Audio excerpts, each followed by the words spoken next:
Hello and welcome to And the Runner-Up Is. This week on the show, we're talking the 1945 Best Actress race at the Academy Awards, where Joan Crawford won for her performance in Mildred Pierce. But why did she beat fellow nominees Ingrid Bergman, Greer Garson, Jennifer Jones, and Gene Tierney? We'll explore all this and more today on And the Runner-Up Is.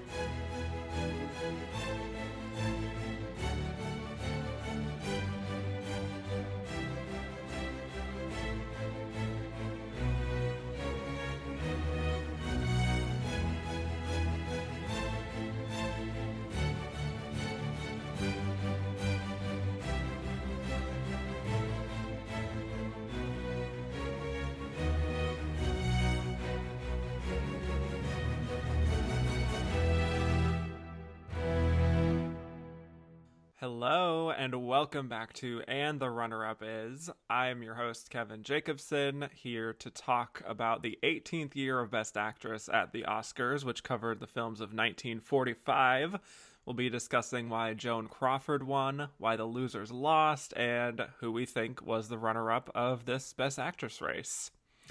And my guest today is a first-timer who I'm so happy to have on the show for the first time.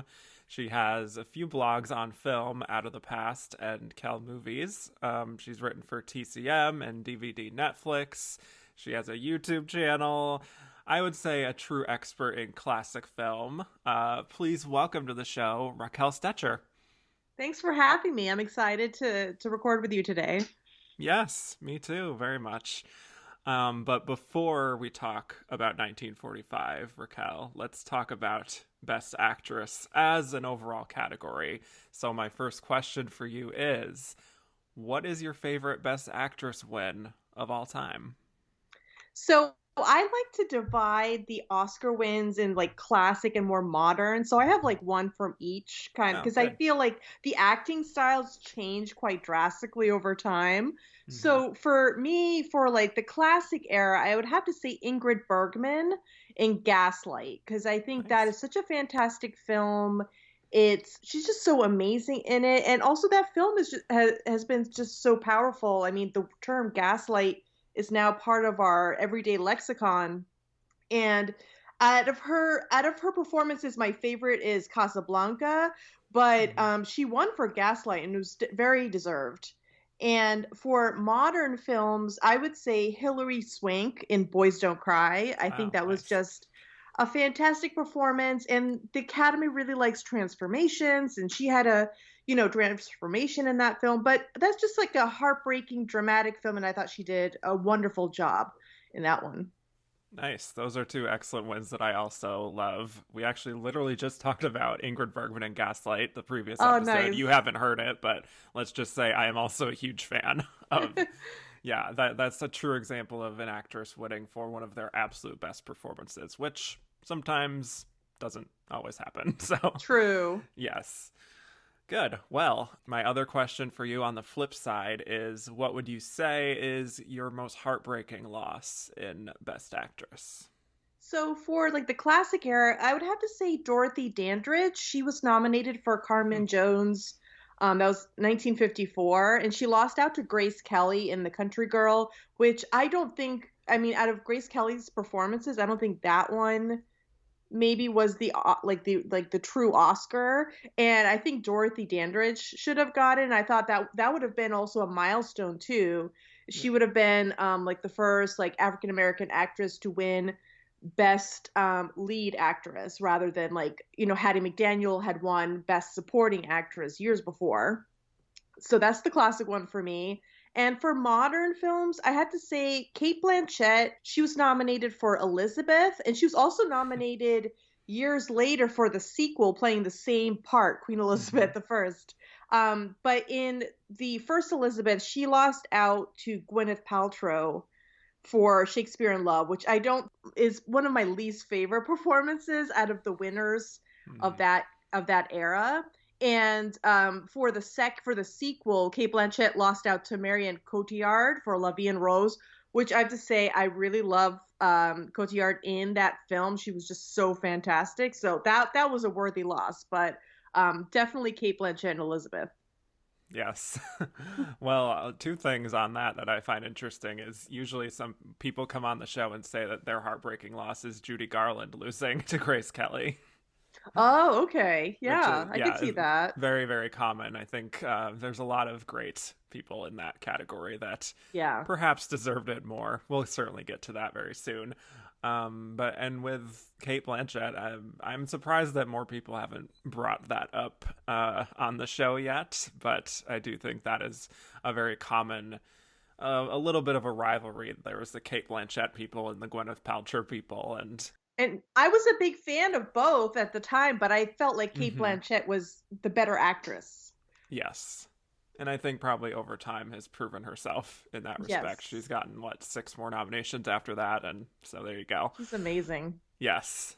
Excellent. Well, let us go back in time and talk about this year at the Oscars, the 18th Academy Awards. The nominees were Ingrid Bergman for The Bells of St. Mary's, Joan Crawford for Mildred Pierce, Greer Garson for The Valley of Decision, Jennifer Jones for Love Letters, and Gene Tierney for Leave Her to Heaven, with the winner being Joan Crawford. So before we break down these performances kind of on an individual level, do you have any overall thoughts on this lineup, watching them sort of together as a whole? No, I thought it was interesting that each actress and each film is from a different studio. You have like Mildred Pierce, I believe that was Warner Brothers. Mm-hmm. The Bells of St. Mary's was RKO. The Valley of Decision was MGM. Love Letters was Paramount, and then Leave Her to Heaven was Fox. So I thought it was interesting. And I mean, I feel like the Oscars did that a lot at the time. Each major studio would get a chance at one slot in different categories. And it also happened with the Best Picture for that year. It was pretty much five nominees, five different studios.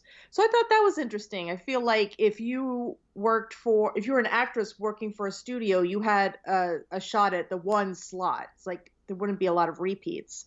So I thought that was interesting. And Ingrid Bergman and Greer Garson were kind of like the Meryl Streep of their day. They were Yeah. nominated many times and they were often celebrated for their performances. And I think it's interesting out of all of you have those two who are nominated a lot, but then you have like Gene Tierney, who this was her only nomination, and Joan Crawford, this was her first one. So I think it's an interesting mix of people. Yeah. It's a very eclectic group. And also, I just have to say, I feel about this lineup, I feel similar to how I felt about the lineup we just talked about in 1944, where we have two performances that, quite frankly, I could do without, at least in terms of nominating them for an Oscar. We'll see if we agree or disagree on those. But there's one that also I just like very much, and then two that I just really love and I think really hold up as some of the classics of this era. So it's a little bit of a tier system I have going here, but hmm I do think there's some more rubber stamping with certain stars, as you mentioned, Ingrid Bergman. Jennifer Jones, I would put in that too. This was really Yes. her era, and getting in for some work that, is maybe good, maybe not good. We'll have the discussion, but it's really part and parcel of what we would get a lot of in the 40s in this category. A lot of the same names, but then some nice new people we could talk about here. So let's jump right in, shall we? Yes. All right, going in alphabetical order, starting with Ingrid Bergman for The Bells of St. Mary's.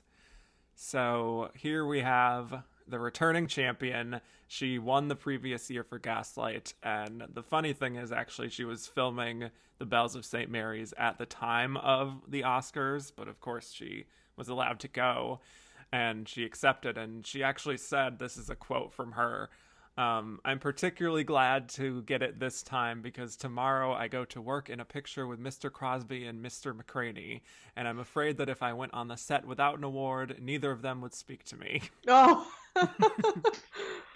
So that's fun. And a big part of her wanting to take on this role was to continue showing her versatility with, a number of more dramatic performances that she had done. Here she is in something a little bit lighter. It does have dramatic moments, but she gets to dabble in some comedy here.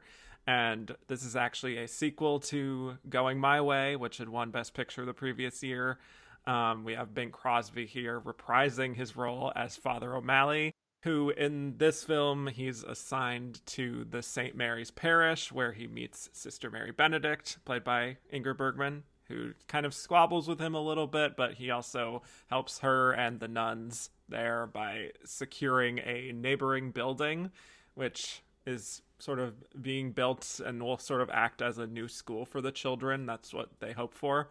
So the film is very much a co-lead kind of situation with her and Bing Crosby, but it's actually more even in what they get to do than you might expect. So first of all, I'd love to know if you have any thoughts just on Ingrid Bergman herself as an actress, as a legend, and then what do you think of her in this film? She's one of my top favorite actresses.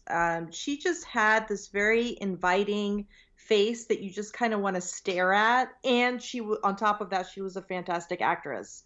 And she really holds her own against like some of the major male stars of the day. You have her up against like Bing Crosby in this film, her with like Cary Grant and with Humphrey Bogart.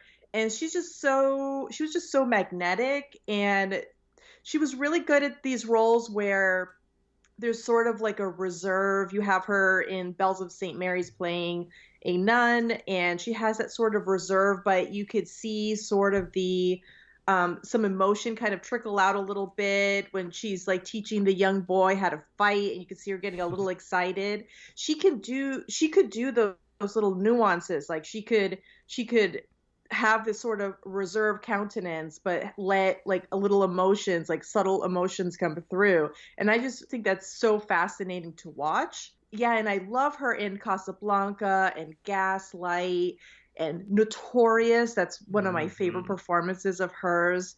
And I mean, this was a good time for her. It's like back-to-back Oscar nominations. She was really at her peak in this early part of her career. Yeah, definitely. And it's been an interesting journey with Ingrid so far. I can't say that I was a big fan of her first nomination, which was for Whom the Bell Tolls. Not that she's bad, but that's such a limited part, I feel like. And then with Gaslight, yeah, I think she's pretty incredible. And I agree with the Academy that she deserved that Oscar. And now with this, I feel like it's kind of a mix of both of those feelings I had for those first two nominations, because I mean, I'm not exactly blown away by what she does in the film, but I also feel like she does lend so much of that natural charm to this part that maybe might not stand out if this were in another actress's hands.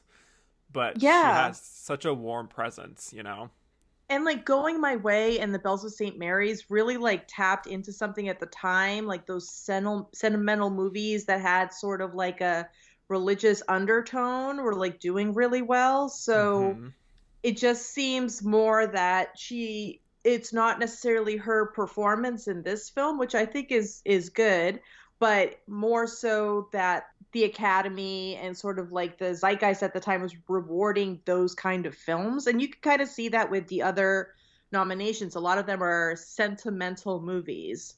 Right. And I think that's kind of like the general feeling of the 40s is, with the war going on, there was definitely a sense of sort of wanting to reward noble films with noble causes and stuff like that. Right. But I mean, the film, it does give her some interesting stuff to do, especially towards the end, I would say is probably her highlight, but it's not exactly Gaslight. No, this is much it's a lighthearted film and lighthearted performances. Right. She doesn't sort of command the screen because she also has to share a lot with Bing Crosby, and he's sort of driving a lot of the action. But I think because of her screen presence, she does feel very much like his equal. And I did find myself so much more drawn to her. I mean, not just because the focus of this podcast, but I also don't find Bing Crosby to be all that interesting in either of these two films. This and Going My Way, but yeah. I don't know if you feel the same way about Bing. I feel like he's a kind of conduit for music in both Yeah. films. Yeah. But yeah, no, I don't necessarily think he's a standout in either of these. Yeah. But I do find their banter to be kind of charming and sort of fun. I like all the little moments where she's like taking a little jab at him, not only Mm-hmm. because of this kind of unexpected nature of a nun being this kind of quick-witted as she is, but also because just the way she delivers some of her lines. Like when Father O'Malley is like announcing to the kids that it's a holiday and they can take the day off, and then later on there's like climbing all over the building and putting themselves in harm's way. That's a great scene. And he's like, well, they shouldn't be doing that. And she's just like, after all, it's a holiday. Love it. She has this little smirk on her face. And she has a lot of those little asides where she is kind of just amused by herself or Yes. like by whatever's happening. And she has these kind of knowing looks that really do make you in the audience, I think, identify with her.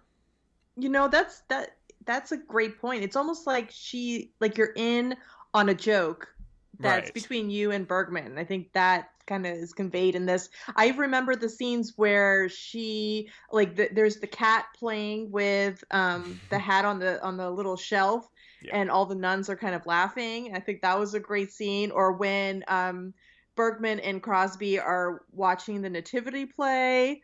Yep. I mean, those are just some really fun scenes that keep this film lighthearted, especially since it has some dark, a darker tone towards the end.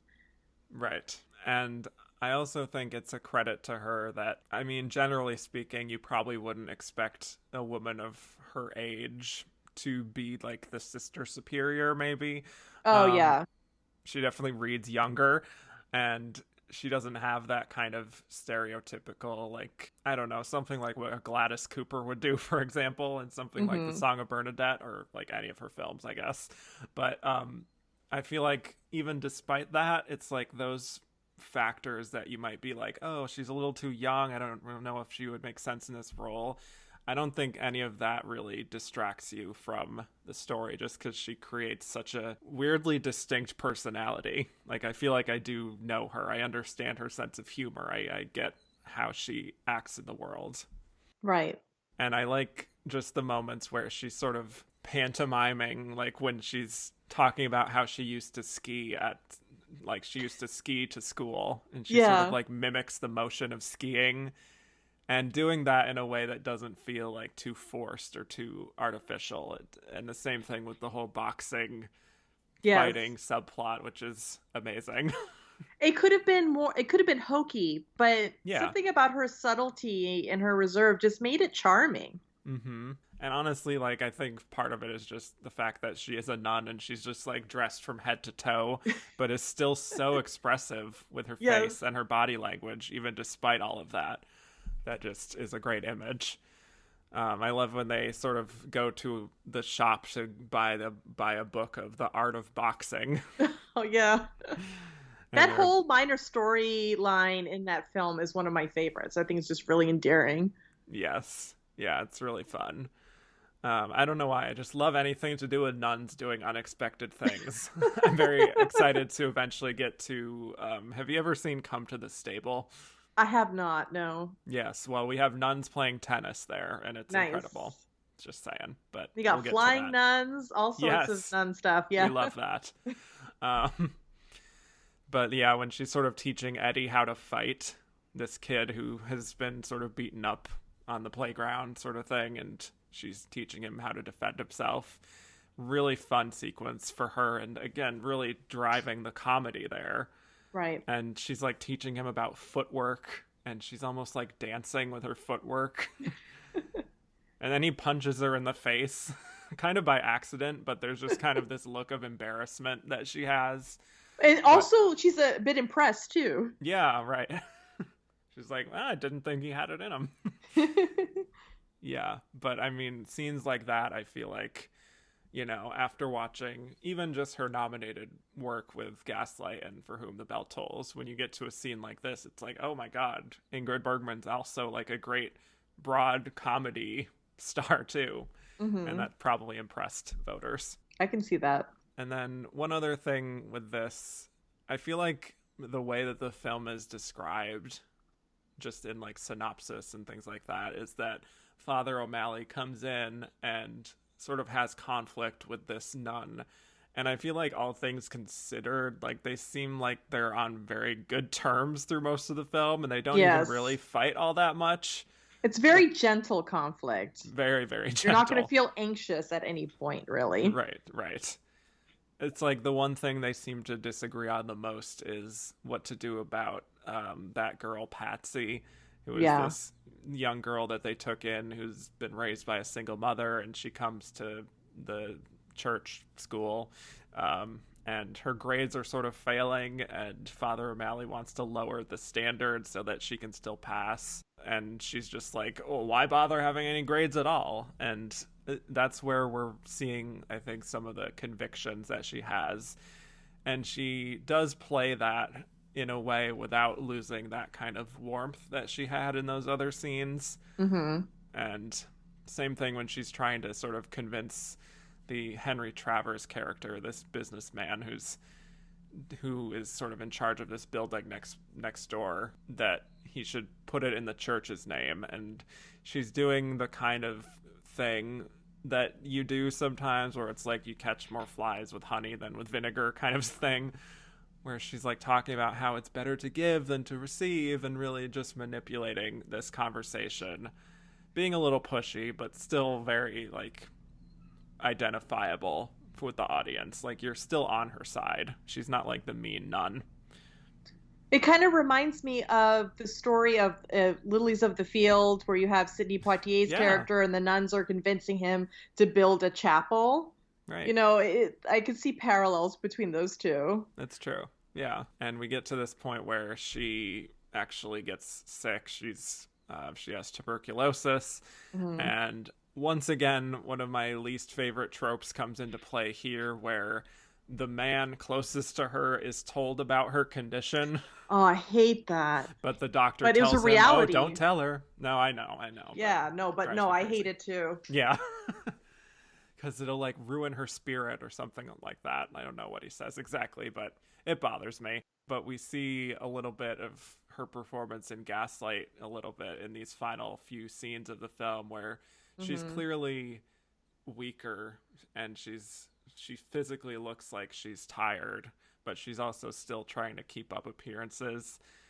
And we have that moment where he lets her know that she's going to be transferred so that she can sort of be in a different climate.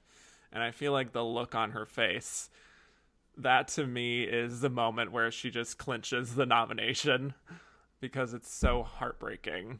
And he says that now there's another sister who's going to be the superior, and she's just like, she'll be so happy. And there's just so much disappointment when she's trying to just like process this information. And Right. it's this really beautiful, subtle moment. Yeah, I've always been very relieved at the scene when Father O'Malley finally tells her what's going on. I'm like, okay, good. Now she Yeah. knows. Because it's just so it like that. I find that those scenes kind of frustrating. But yeah, you're right. These are the scenes that are the most poignant in the film and definitely would have impressed like Academy voters, I think. Oh yeah. And it's because we've gotten to know this character so well and we've identified with her that this moment happens that is all the more devastating. Whenever there's a performance that's dabbling in comedy and then sort of ends in this more dramatic, tragic moment, I feel like it has all the more impact for you if it's done well. Mm-hmm. So she really does end the film strong. It's another one of those performances where I feel like for a lot of the film, she's very charming and she's very fun, but you might not see where the nomination comes from until you get to this last part. And it's like when she's praying to like let go of all the bitterness in her heart. It's all of the dramatic elements that we sort of fell in love with Ingrid Bergman coming into play. So yeah, it's a great ending for her. Yeah. And this review of the time period also was very much praising her, like, to the high heavens. from Hollywood Review, they said, "It is probably the single greatest performance that any actress in motion pictures has ever given. And as magnificent as she also is in Saratoga Trunk, this is the jewel that crowns her illustrious career." Wow. So I love that we're still in this era where people are making the big proclamations about, is this the finest screen performance of all time? It's kind of like what people were saying with Bette Davis with Of Human Bondage. Right. Wouldn't go that far necessarily, but I think a testament to the fact that like the public, the industry, critics were very much in love with Ingrid Bergman at this time. Yeah, absolutely. And this is like the third nomination in a row that she Yep. received. And she would get 7 nominations in her career with 3 wins. So that's a pretty good record. That's a great lineup. Yeah. Yeah. All right. Well, let's move on to Greer Garson for The Valley of Decision. Speaking of people on a hot streak, Yes. this is her fifth Oscar nomination in a row. That's crazy. 6th overall. This is the end of her streak, and she only has 1 more nomination after this, which happens in the 60s. So this is more or less an end of an era for our coverage of Greer Garson, but this is another character and a performance that is very emblematic of how she was, for lack of a better word, typecast at this time in Hollywood, once again playing a very noble, saintly kind of woman. She's playing an Irish woman this time, so that's good. She's playing Mary Rafferty, who is a housemaid who is working for a wealthy Scott family who owns the local steel mill that employs a lot of the town, and she falls in love with one of the sons in the family, Paul, played by Gregory Peck, but she's sort of concerned about the class differences there. Also, a big part of the story involves just the fair treatment of the employees at the mill, some of them wanting to unionize. So there's some conflict there, especially with Mary's own father, played by Lionel Barrymore, who had a workplace injury back in the day, and he's really just bitter about this family and not wanting his daughter to work for them. So it's kind of a big family saga type of story, except it's condensed into 2 hours, but it's a lot of plot. So Raquel, I have a complicated relationship with Greer Garson. Yeah, so do I, actually. Okay, so I'm in good company. Just in terms of the role she was nominated for, I will say, to limit it to that, I haven't really been wowed by a lot of these performances, but curious your thoughts on her and her performance here. I mean, she was one of the biggest actresses of the time. She was like a top star, and she was given a lot of really plum roles in these big, A-list productions. And as you said, she became known for playing these noble women, like in like Mrs. Miniver and Madame Curie and all sorts of films. And I feel like she perhaps, satisfied a need for the time of a particular acting style. I mean, she had charisma enough to become an A-list star, but I don't think that aged very well. And I don't think us with like modern eyes can appreciate that, because honestly, I mean, she must have been fantastic for the time, but I just tolerate her. I tolerate a Greer Garson movie. I think she's actually very interesting as a person. I've done like a little bit of research. I know that after her acting, she went into like horse racing. She owned some horses with her husband, so she had like this other career later on. But yeah, I'm not a terribly big fan, and I did not really care for this film, especially with the fact that she has an Irish accent, but it feels like it wavers through the film. It doesn't seem consistent, and she's playing somebody much younger than herself too, which it was common at the time, but still a little odd. But yeah, to me, this was just another kind of sentimental family saga with sort of a social message, but a great cast though. Like there's really so stacked. many, Yeah. I know, like I love Gregory Peck. I'm a big fan of like Marsha Hunt and Hmm. even like Dean Stockwell. This was like Yeah. his very first Baby movie. Dean It was Stockwell. Yeah. exciting to see him in it. So it had a really great cast. But yeah, yeah, just sentimental. Yeah. Well, here's what I'll say about this performance. I think the Irish accent is at least more convincing to me than when she tries to be like a woman from Texas per se, and very much does not sound like her at all in like Blossoms in the Dust and even Madame Curie.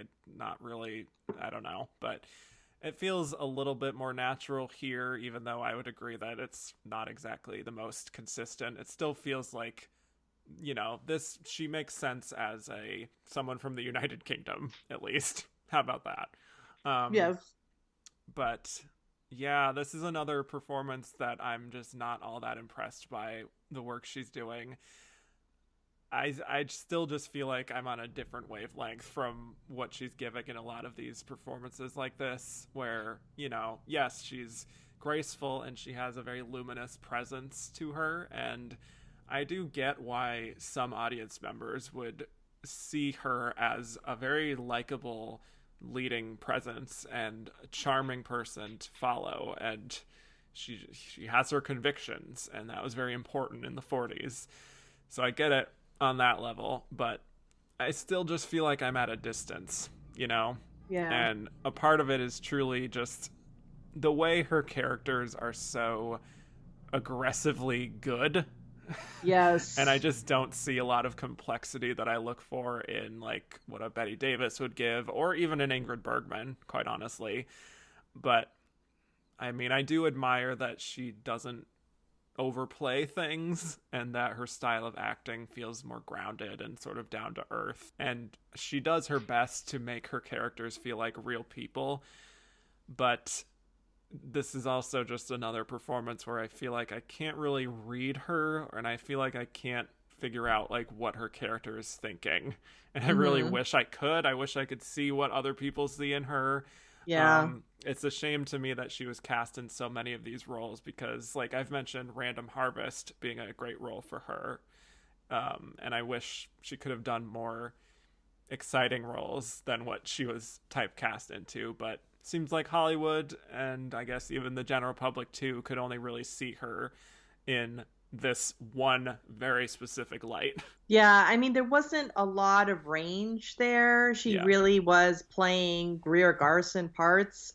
Mm-hmm. And I I think that perhaps her being such a box office draw that they just kind of typecast her and just kept going because this was the era of actresses being labeled box office poison. Yeah. And there was so much writing on a star carrying a film, more so than today. You still have that star power, but it was really a really big deal back in this era. So I think the fact that she was consistent and she was a box office draw just kind of kept her going until, some years after this, not too long after this, where she kind of falls out of favor with the public. But I don't know, something about her spoke to that era, to like World War II and just after World War II. Yeah. She was always Mrs. Miniver. Yes. Just this like sort of symbol of hope, something like that. Right. But I feel like a lot of what she's doing in the film is sort of trying to keep the peace and sort of, like bridge this gap between these different families and these different factions. It's her and her father with the Scott family and trying to make them come together, or like the Scott family and the workers on the ground and trying to have some sort of compromise there. And she has these very noble intentions, but that might be part of why she doesn't really get to do that many exciting things in the film for me to say like, wow, look how great she was in this moment or that moment. It's sort of just like, I don't know. But I will say we do see a glimmer of her personality at least coming through in that one scene after she's come to this household, and she's telling a few of them about like how she arrived there, and she makes up this story about being in Ireland and how a bunch of leprechauns raised her up and sent her over the clouds to this great big castle of her dreams. I just like how animated she is in that moment and how that really creates like this sort of effect that endears her to this family. Mm-hmm. But it also shows, you know, just her wit, I think, and some personality. It shows that she's just not like the simple housemaid who's kind of like naive. She's smart. She's quicker than she lets on.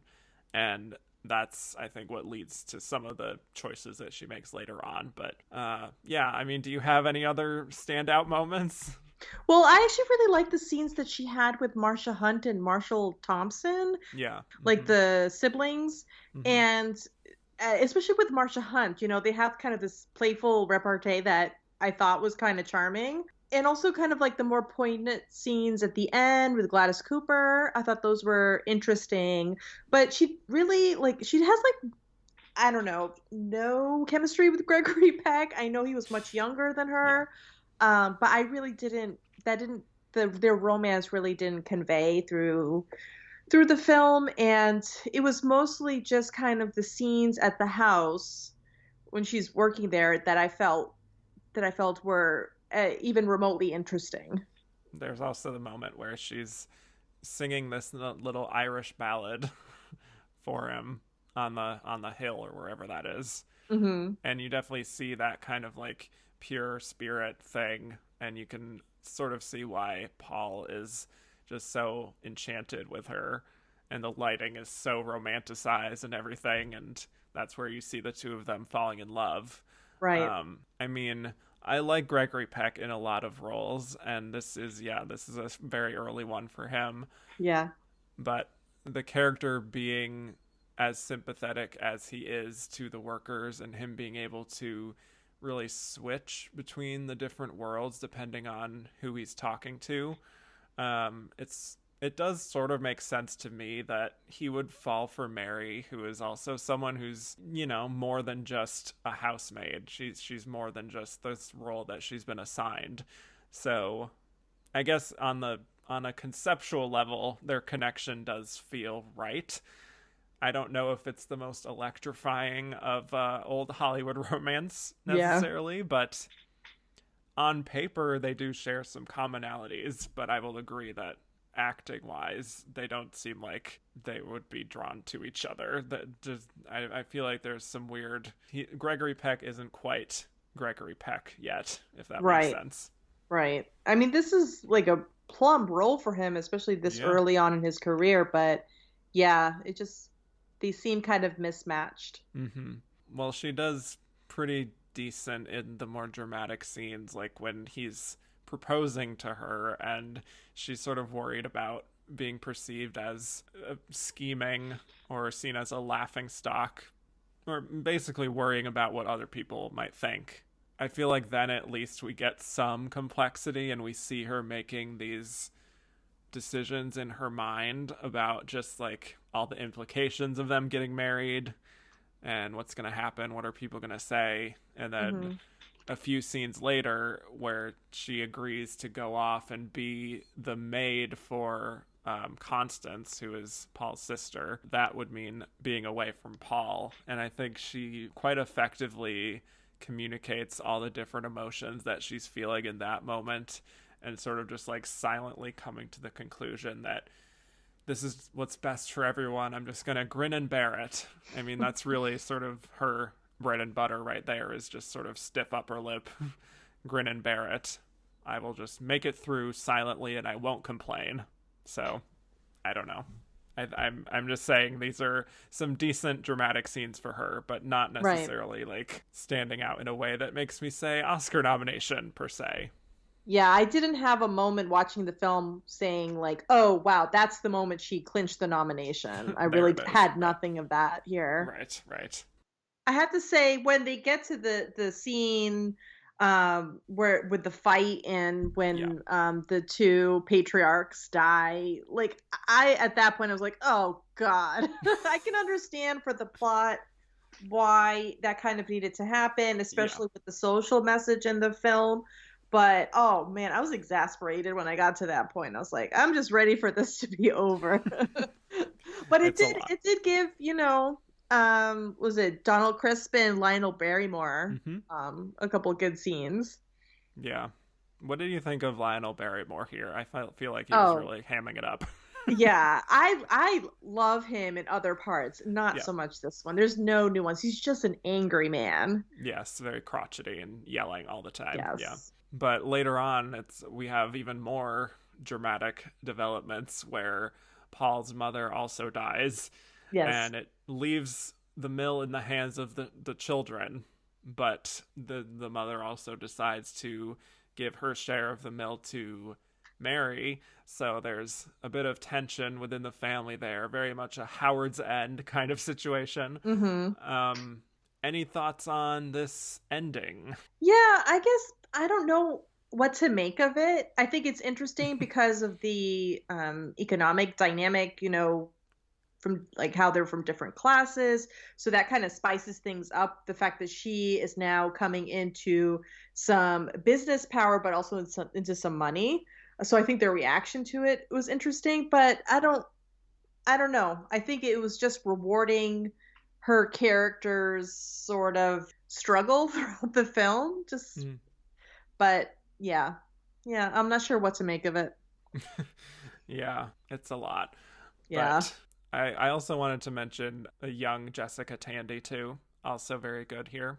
She's playing the wife of Paul, and she's kind of stuck in a sort of miserable character situation of not Hmm. being very happy.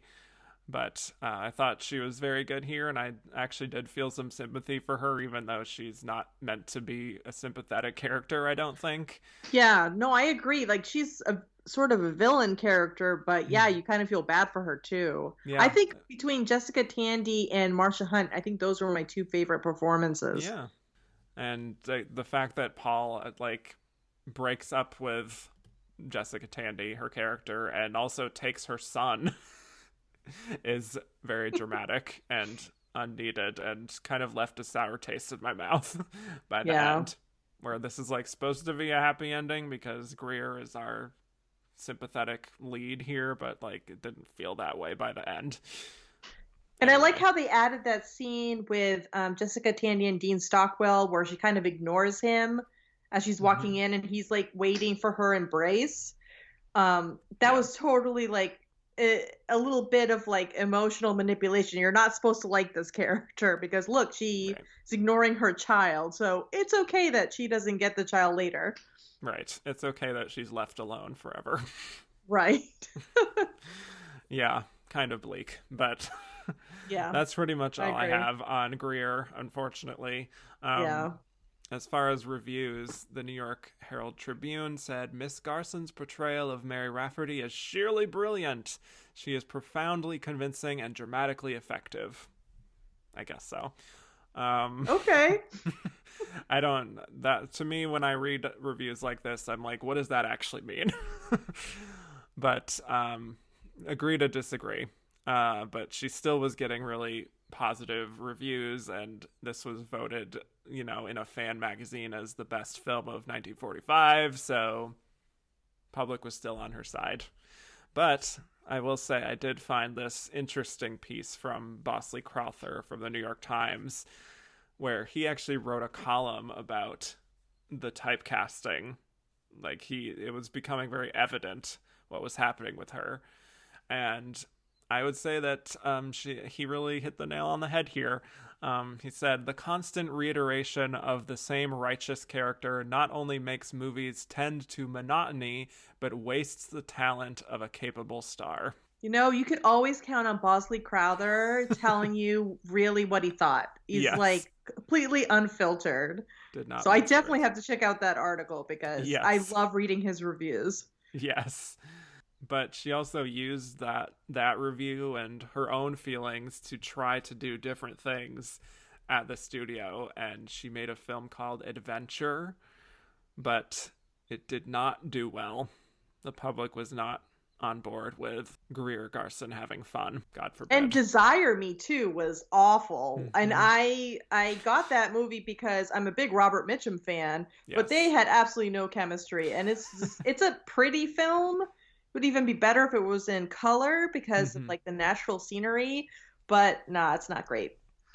Yeah. So after this, it was a really petering off situation for Greer Garson, which explains why this is her last nomination for a while. But yeah, I'm done with this streak of Greer. Can't say that I'm necessarily sad about it, but here we are. Shall we move on to Jennifer Jones? Yes. All right, Jennifer Jones in Love Letters. This is her third nomination in a row. I mean, really, like, look at all these streaks. Yeah. She won for The Song of Bernadette. She was nominated the following year for Since He Went Away in supporting actress. That's the first time that that's happened, where an actress has been nominated in lead and then gone down to supporting, quote unquote. And now here she is again in lead for Love Letters, and she'll be nominated again the next year and then one more time in the 50s. So much like Ingrid and Greer, she is definitely becoming one of these perennial nominees. So this film is interesting, to say the least. First of all, this is written by Ayn Rand. Wild. Yes, I noticed that right away in the credits. I was like, oh, interesting. Yes, did not expect that. But it's adapted from a novel called Pity My Simplicity, which I feel like they should have carried over that title. But I feel like Love Letters, just like looking at the title, is just so generic that I wish that there was something more distinct. But anyway. Yeah, this era was rife with those titles that, were almost like clickbait in a way of the time. Gets people into the theaters, but sometimes, I mean, in this case, it makes sense for the plot, but really, it's not really indicative of the story, like overall. Right. But this is Jennifer Jones and Joseph Cotten teaming up again. They were in Since He Went Away together. So let's just get into this plot. It's about a guy named Alan, who is a soldier who's been writing the titular love letters on behalf of his fellow soldier, Roger, because Roger just doesn't really have a way with words. And through that whole process, Alan starts to fall in love with this woman that he's never met on the other end. Victoria is her name. And eventually he comes back home and something happens where Roger is married to Victoria, but he ends up dead. He's murdered, in fact. And she goes to jail. And she's out now, and she has amnesia. Another wonderful trope. She doesn't really remember Roger or really anything to do with her past other than the fact that she used to go by the name Singleton when she was in the orphanage. So she is referred to as Singleton, and she doesn't remember that she is Victoria. But then Alan starts to romance her, still not telling her that she's actually Victoria, but eventually she remembers it all. Very curious your thoughts on this movie and Jennifer Jones, what she's doing in this film. I have many thoughts, but I'll let you go first. Okay, I don't often say this, but I actually hated both. I hated the movie and her performance. I'm not a big Jennifer Jones fan. I do like her in The Song of Bernadette and Since You Went Away and maybe a couple other of her films, but I've never really warmed to her. I actually really don't like Clooney Brown. Like a lot of people are fans of that film. I really did not like it. I gave it a chance for Charles Boyer, but pretty much not a fan. But this film, I really hate the amnesia trope. Yeah. This film made me think that it's kind of like Shop Around the Corner meets Random Harvest. It's in Random Harvest, I can sort of tolerate the amnesia storyline. I really hate it in Ministry of Fear, even though I'm a big Fritz Lang fan. In this film, I'm just like, oh gosh, this again. I did not care for the plot. I was more impressed with Joseph Cotton's performance, and then also Anita Louise, who I think plays her friend, who's caring for her, if I'm not mistaken. Or is that Ann Richards? I'm trying to Oh yeah, remember. Ann Richards. Ann Richards. Okay. Mm-hmm. Sorry, got the two confused for a second. I much preferred her performance. And I know that Ann Richards, I think, was considered for Jennifer Jones's part, but when Jennifer Jones became available, she kind of stepped in, and then Ann Richards played the friend. Yeah. But yeah, I was not a fan of this movie. I struggled to get through it. It was kind of a lot. It was kind of a lot. I wanted more for Joseph Cotton's character. It's like, get away from the situation. Move on. I know. Yeah, so I was like you, I was pretty taken with Jennifer Jones in The Song of Bernadette. I think she's pretty good in Since You Went Away too. Both of those films I think really play to her strengths, which is just that sort of innocence feeling. I mean, she's in her early to mid 20s doing these films, but I think she was also able to read even younger on screen for those performances. And we see part of that here too with this character who definitely has her own innocence. I mean, like I said, it's based on a book called Pity My Simplicity, so I get why she's cast here. Personally, though, I was definitely not impressed by her performance. It feels very strained to me and very mannered. And I feel like even though this story is kind of silly, kind of campy almost by the end, there's also a complexity to the character, more so than what you would think on the surface, that I think Jennifer Jones wasn't really capable of. I know that sounds harsh, but I've seen other actresses do this kind of performance just from doing this show. Of, you know, sort of that kind of youthful innocence with that pure spirit sort of thing. I'm thinking of some of Joan Fontaine's nominations even, where she's kind of like bewildered by the world around her. Yes. And I think someone like that, someone like, I don't know why Margaret Sullivan is coming to mind for Three Comrades, but a little bit of a similar situation. I think they were able to give those characters some dignity, I guess. Whereas here, I think what Jennifer is doing is just like really playing up the innocence and almost mugging for the camera. Oh yeah, there's some overacting in this Yeah. for sure. Right. I mean, I do think she has her moments where just her line readings, there's kind of like a softness to her and you almost want to lean in a little bit just to like hear her.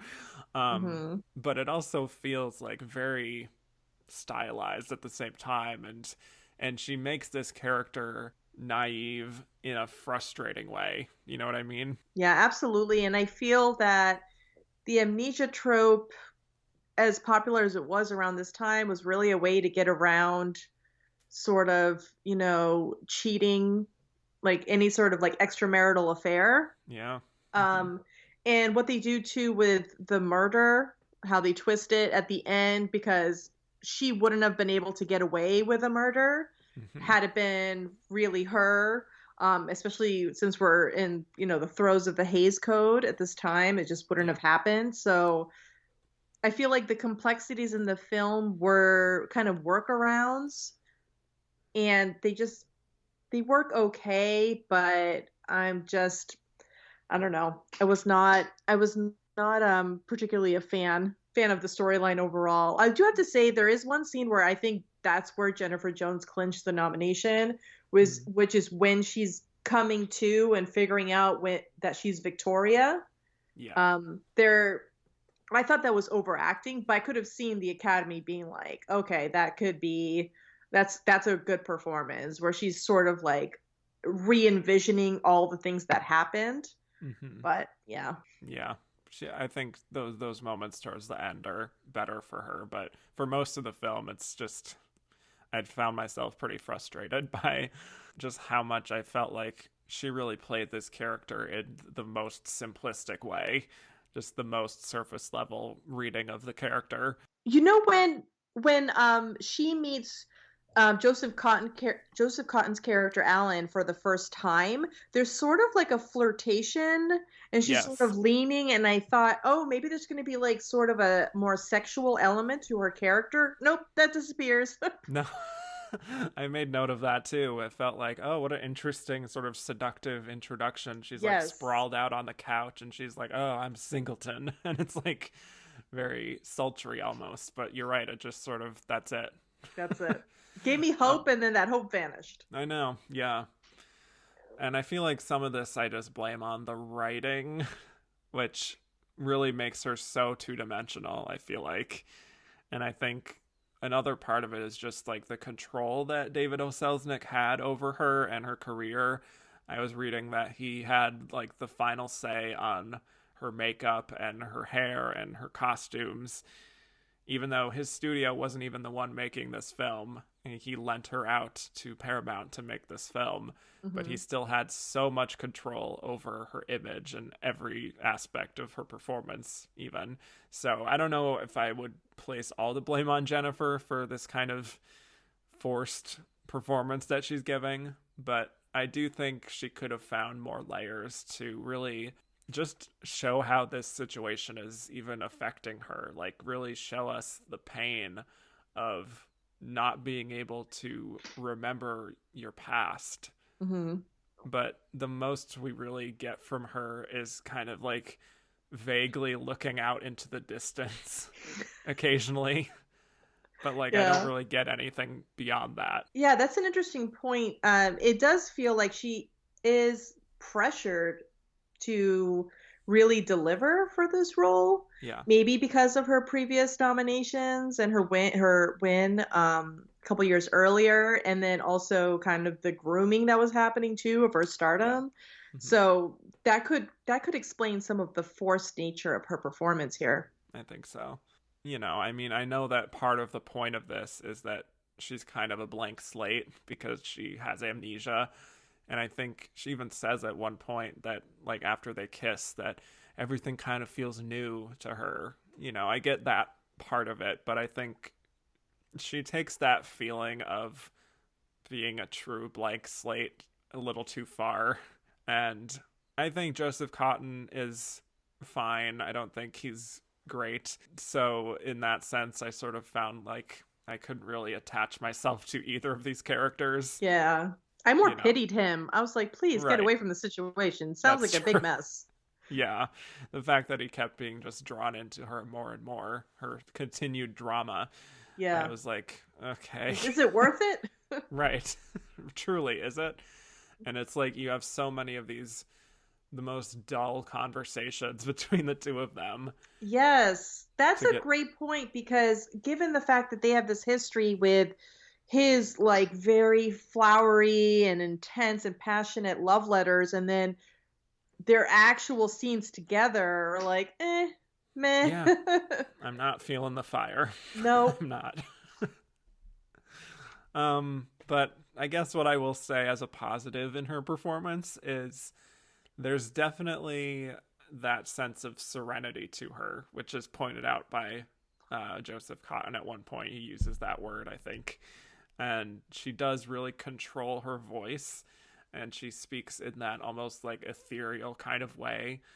And there's a way she does that that's sort of similar in the Song of Bernadette, where you do want to sort of pay attention and lean into what she's saying.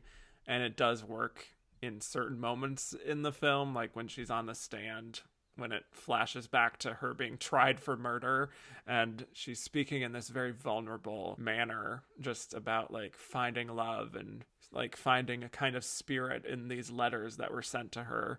I don't think that always works. Like, I think there's a few other moments in the film where she's really kind of like editorializing this situation in a way, and like speaking with just in these profound ways that feels very writerly. As opposed to what this character would actually say. Like, there's this one point where she's like, I've forgotten, and you don't want to remember. And at a certain point, it's like, I don't know if any actress could really make some of this dialogue work, but... Yeah, I agree. As far as other moments, I did want to talk about the part where they get married, and she's on the altar, and... she says she takes Roger to be her husband rather than Alan. I was so confused by that. Yeah. I really was. And I don't know if that was just supposed to be a little flashback of her past that's coming to her, or if she actually really did have strong feelings. It wasn't conveyed very well. And then you have the priest kind of just saying, it's okay, it happens. Right. We would actually get a very similar moment on Friends, the show Friends. That one time Oh, that Ross says, "I take thee, Rachel." yes. And It, that, caused like that was like a chaotic scene that yes. had implications that lasted many episodes after. Right. Exactly. And that is a true moment. Yes, But here it's like you might even miss it if you're not paying attention. it's true. If you take a snack break, or go to the Right. bathroom, this is like a throwaway scene. Yeah. Truly, that's how it's conveyed. Hmm. But she's also later on, she's like very alarmed by this and very disturbed by what's happened. And that's really sort of what starts to kickstart her into actually waking up again. So, yeah, I mean, the ending is a lot. It's just very, very dramatic, very much a melodrama. And I like the moment where she's like picking berries and she's like screaming in terror and like smears them on her dress because she's like suddenly had some sort of flashback to the blood on her dress that happened in the past. Yeah. Yeah, that scene made sense to me. Out of a lot of scenes did not make sense to me, but that one at Yes. least did, because that was she's calling back that moment when she realizes there's blood on her hands and she's Right. holding a Right. Right. knife, and it's kind of a similar scene. I made the connection there, but yeah, the wedding scene threw me off a bit. Yes. But then we get towards the end, we get the reveal of what actually happened. And I Hmm. will just say this, having watched and I mean doing this show, Gladys Cooper shows up in so many films in She these best does. actress specifically, like actress vehicles. She shows up a lot, like very memorably in Now Voyager. And here it's like you just see this woman who's looking very stern and she doesn't have a lot to do leading up to this ending. And then I just this whole time I'm thinking like, well, obviously she was involved with this, and lo and behold, Yeah, and she doesn't have the amnesia. She just has this inability to talk, which I think is an interesting like other element that they added to it. But yeah, you can yeah, you can always rely on Gladys Cooper in the 40s to deliver kind of like a serious older woman role. She was really good in yes, this. And like Now Voyager, she's just pure evil in that. And it's a yeah, good she's movie. incredible. Yeah, but it's kind of a would you call this like a campy film by the end? Yeah. Oh yeah. Yeah. And like again, a true definition of that because I don't know how much that is intentional. So, yeah, it's I was definitely feeling very frustrated watching a lot of this film like you were, I think. I sort of get this nomination, but I also feel like there were probably better options this year. Oh, for sure. I mean, this is the era of you're either a fan of sentimental dramas or you're a fan of like the existential dread of film noir. Yeah, It's like two different camps, and it seems like the Academy kind of leaned more to these sentimental movies. for better or for worse. Yes. Yes. But I was reading and it did actually get negative reviews. Oh, Um, yay. but it was a box office hit. And that's sort of what kickstarted a bit of a campaign to maybe get some nominations, or just the fact that, it was so seen by people. It was also nominated for Best Original Song for the song Love Letters, which has kind of taken on a life of its own, lots of cover versions over the years. But yeah, other than that, let's see. I liked reading this New York Times review, which is truly just goes all in on her. Miss Jones plays the amnesiac as though she were still hearing voices and being tickled at once and the same Oh, time. Or, to put it a little more graphically, she behaves like a tipsy high school girl who has smelled the cork once too often and is all giggly and loose at the joints. that is pretty much spot on. And that is a read, ladies and gentlemen. So it's just funny to me that, like, even though critics did not really like this film, and, you know, we clearly didn't either. The fact that it was popular enough really sort of just got her into the race anyway, and she was that popular at this time. I wonder if David O. Selznick was pulling some strings. Oh, I mean, I feel like that's a given. Yeah. For sure. But not to spoil things later on, I do not think she came anywhere close to winning. Yeah, I agree. So let's move on to our final losing nominee. Very excited about this one. Gene Tierney for Leave Her to Heaven. All right, so after we've talked about 3 actresses who have already won Oscars, now we come to Gene Tierney, and this is her only Oscar nomination. Right. And just some background on Gene. She was on Broadway for a few years in the late 30s, and then she was discovered by Daryl Zanuck. And her first film in Hollywood was The Return of Frank James with Henry Fonda in 1940. And she took on a whole bunch of different roles until she starred in Laura as Laura herself, which really helped to give a boost in her career. And then the following year here, we have Leave Her to Heaven. And this film was a big hit. I read it was 20th Century Fox's biggest box office hit of the 40s. So people really came out in droves to see this film, and I think you can see why, especially looking back on it now. So this film, it's sort of an interesting blend of genres where it's a melodrama, but it's also a psychological thriller, film noir. It has some elements of women's picture. There's a lot of overlapping genres here. And she's playing Ellen, who is a very striking young woman who meets this writer named Richard, played by Cornel Wilde.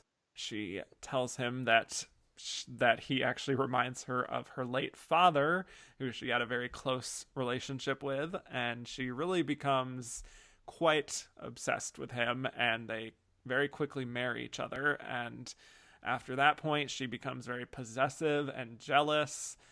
Basically, whenever his attention goes to someone else or something else, like his writing career.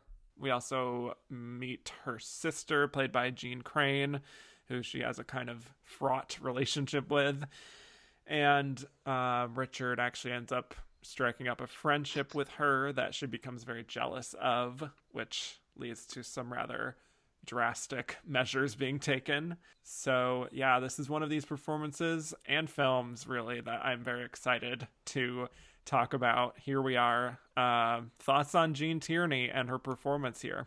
I love this movie. I can't tell you how many times I've seen it. It can be a little difficult to watch some of the scenes because her character is just such a great villain. She's definitely a femme fatale in this part. I mean, her cold, icy stare as she watches her husband's brother drown, you know, and just her cold, like, manipulations. And she's even basically, like, even though she dies at one point and she's no longer in the film, like, her presence is always there. I think that's, you know, quite a great character arc, and I think she plays it beautifully, and you kind of feel her absence but also sort of her presence too.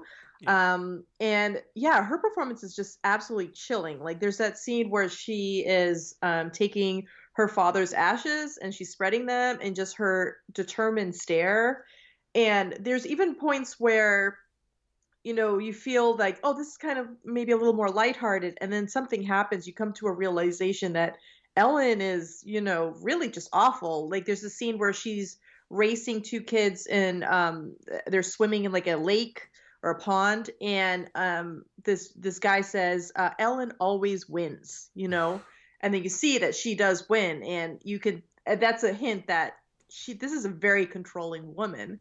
But yeah, Gene Tierney, like, she's like such a delicate woman, and like her frame and her kind of appearance, she's like very polished and beautiful, but she also conveys this evil too in this role, which I think definitely earned her this nomination. And then that scene on the lake with the boy drowning, played brilliantly by Daryl Hickman, is like, I think the scene that probably clinched the nomination for her, and definitely the most powerful, one of the most chilling scenes, I think, in maybe film history, but definitely at the time.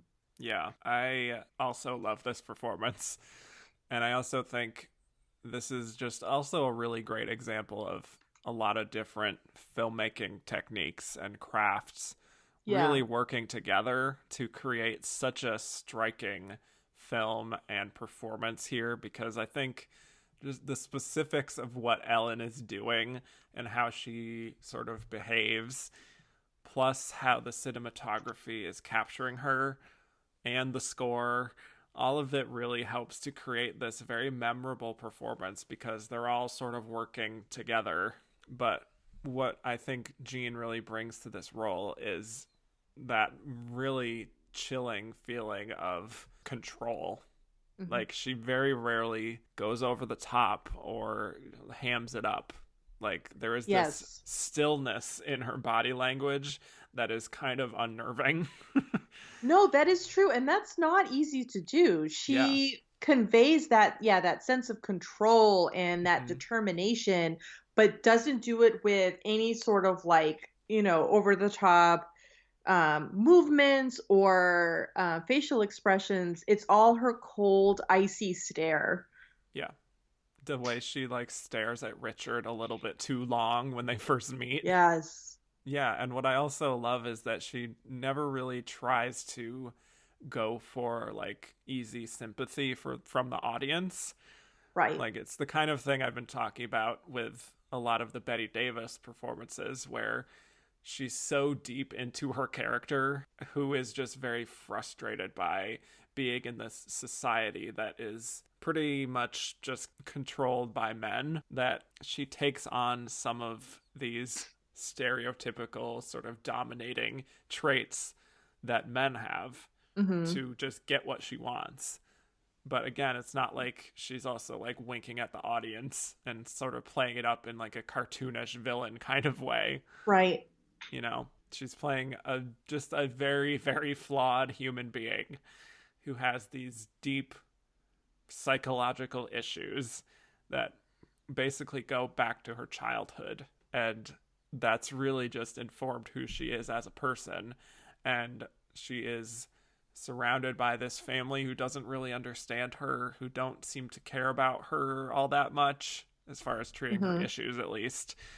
And I think what Gene does is to really ground this character in some semblance of reality. I mean, obviously she's a very disturbed woman and she does some pretty inhumane things, but she doesn't play her as two-dimensional villain. Like, she plays her as a woman who's just traumatized by the death of her father and still just has so much to work out in terms of getting to a good place again. But it's like nothing that she's doing can really fill that hole that was left by her father. You know what I mean? Yeah, no, this is just a fascinating character. I mean, if there's just a biography on this woman, I'd read it. It's just really interesting. And I think Gene Crane's character plays an important role, like you said, grounding her, but also I also think that in movies, if it's done well, if you have opposite characters, it really plays up the good and evil qualities of the other. So you see Gene Crane's character being, a lot more calm, a lot more easygoing, supportive, loving, and you notice those absences in Ellen, in Gene Tierney's character. So I think they kind of play off beautifully, even though Gene Crane's character is not the, if you're an actress wanting like a meaty part, that's not necessarily the role to get, but I think it's crucial in really building the Ellen character. Absolutely. Yeah. And I also just think the fact that it is in Technicolor and the way she's styled and the makeup work and the hair. The aesthetics are brilliant in this film. It's such a beautiful movie to look at. Yeah. And I think it's important to the story itself. Like, you can see why Richard would be so compelled by her in the beginning, because she is just like strikingly beautiful. especially with those eyes. And that's something I love, that is that, like, those eyes that are so entrancing in the beginning for Richard and for us just in the audience, that's a sort of essential to the best part of her performance later on, when she's pulling off all these big dramatic stunts that she pulls off. Because it's like those same eyes that would sort of cause you to do like a double take if you see her on the street are also like the same eyes that can just convey the coldness in her and just the ruthlessness that she has, and how she's so detached from this kind of happy domestic life as it was very often portrayed in films in the 40s with women, during this like wartime especially. So I mean, like, another thing I love, which Gene has actually talked about, is that even though she's obviously a striking woman, there's something kind of anonymous about her face and like the way she presents herself, which allowed her to sort of transform into a lot of different kinds of characters in her career. Like with this character of Ellen, where she's like riding horses and she has this past with her father where, you know, he would take her out hunting. She has a kind of like dominating type A personality. But then you see, even in the film, it's like she's trying on these different identities almost. Like she's going to try to be this domestic wife because she thinks that's what Richard wants. And she decides, oh, maybe I should have a baby and I'll try to be like a mother. And she doesn't really like that. And she doesn't like the way it's caused this change in her body. I just feel like you can see how very like seamlessly she can go into these different personas almost. But then you also see what happens when she's alone and she doesn't have to like perform for anyone, that this is a person who's just miserable and just almost like empty inside. Yeah, she does. That's true. Like, that character definitely performs differently for the different people in her life in order to manipulate them into something, into caring for her, into allowing them to be under her control. And you're right, in those private moments, we see kind of her true self show through.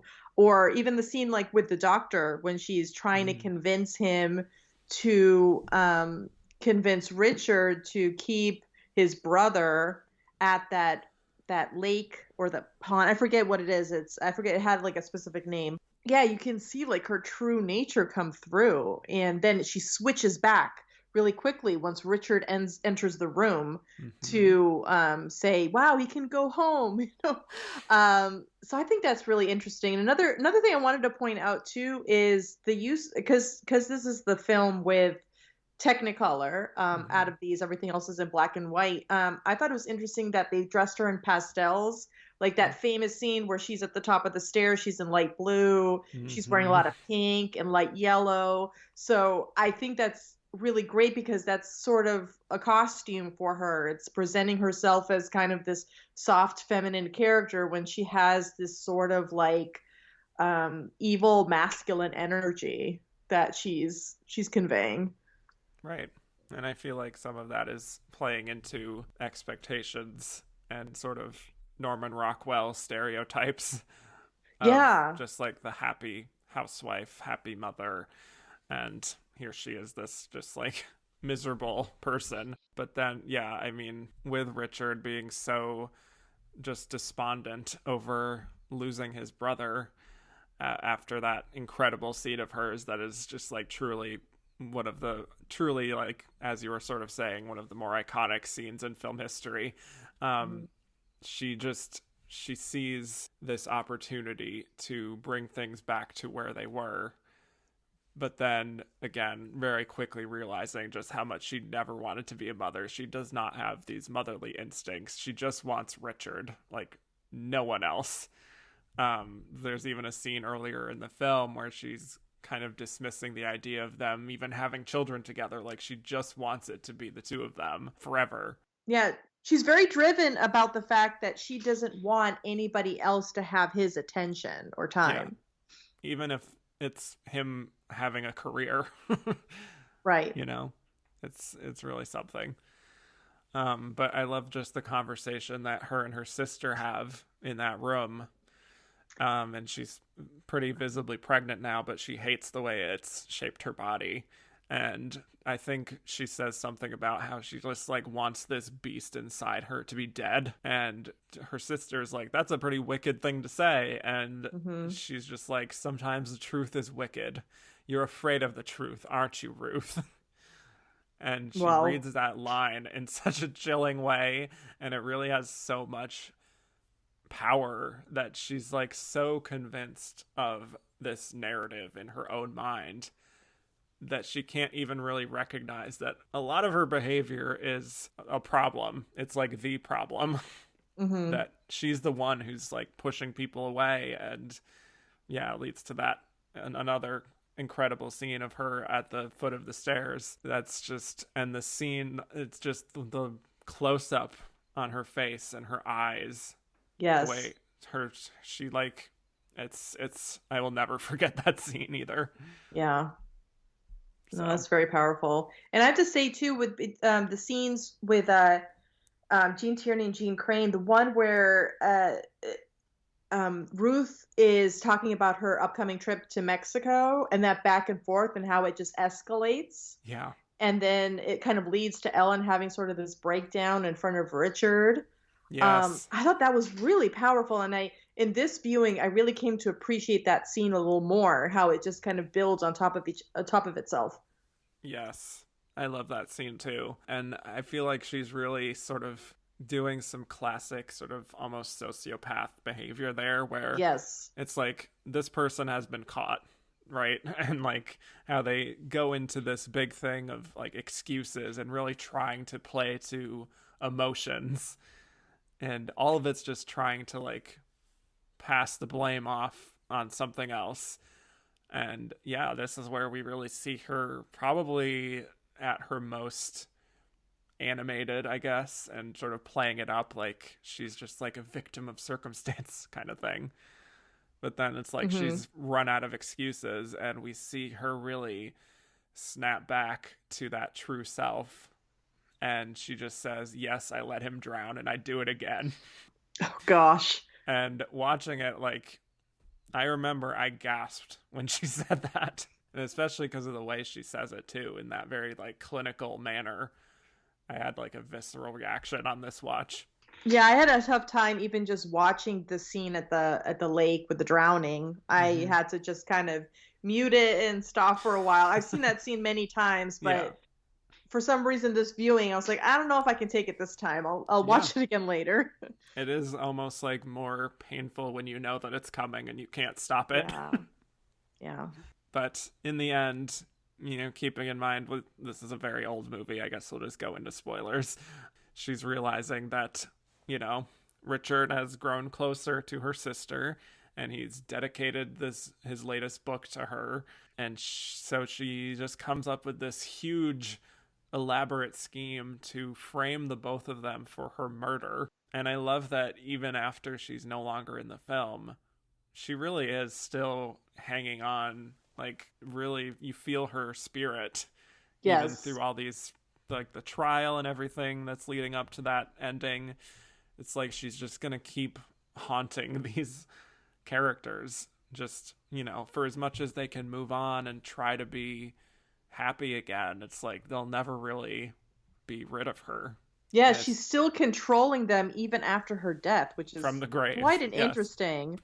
And even just the fact that she had set so many things up to be problems afterwards just speaks more to her character. I think that's really fascinating. And can I just say, I kind of love the fact that Vincent Price is back in this film as like the lover who gets kind of cast away. Like he's kind of, she kind of breaks up with him. It's sort of similar to Laura.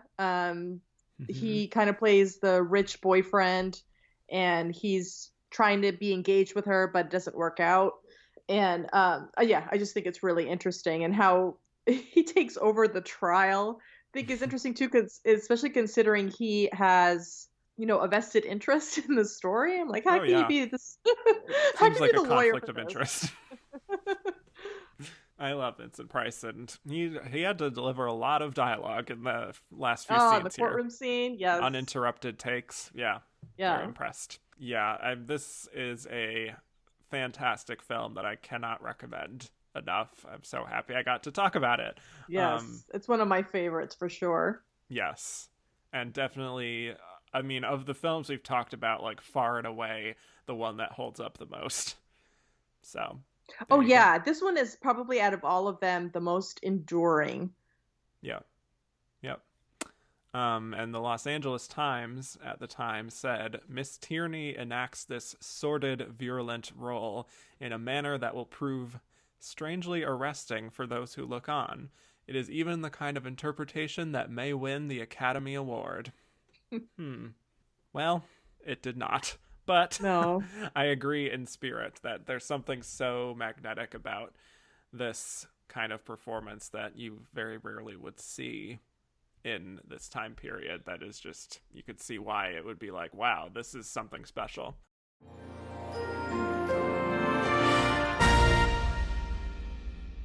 Well, we've come to our winner.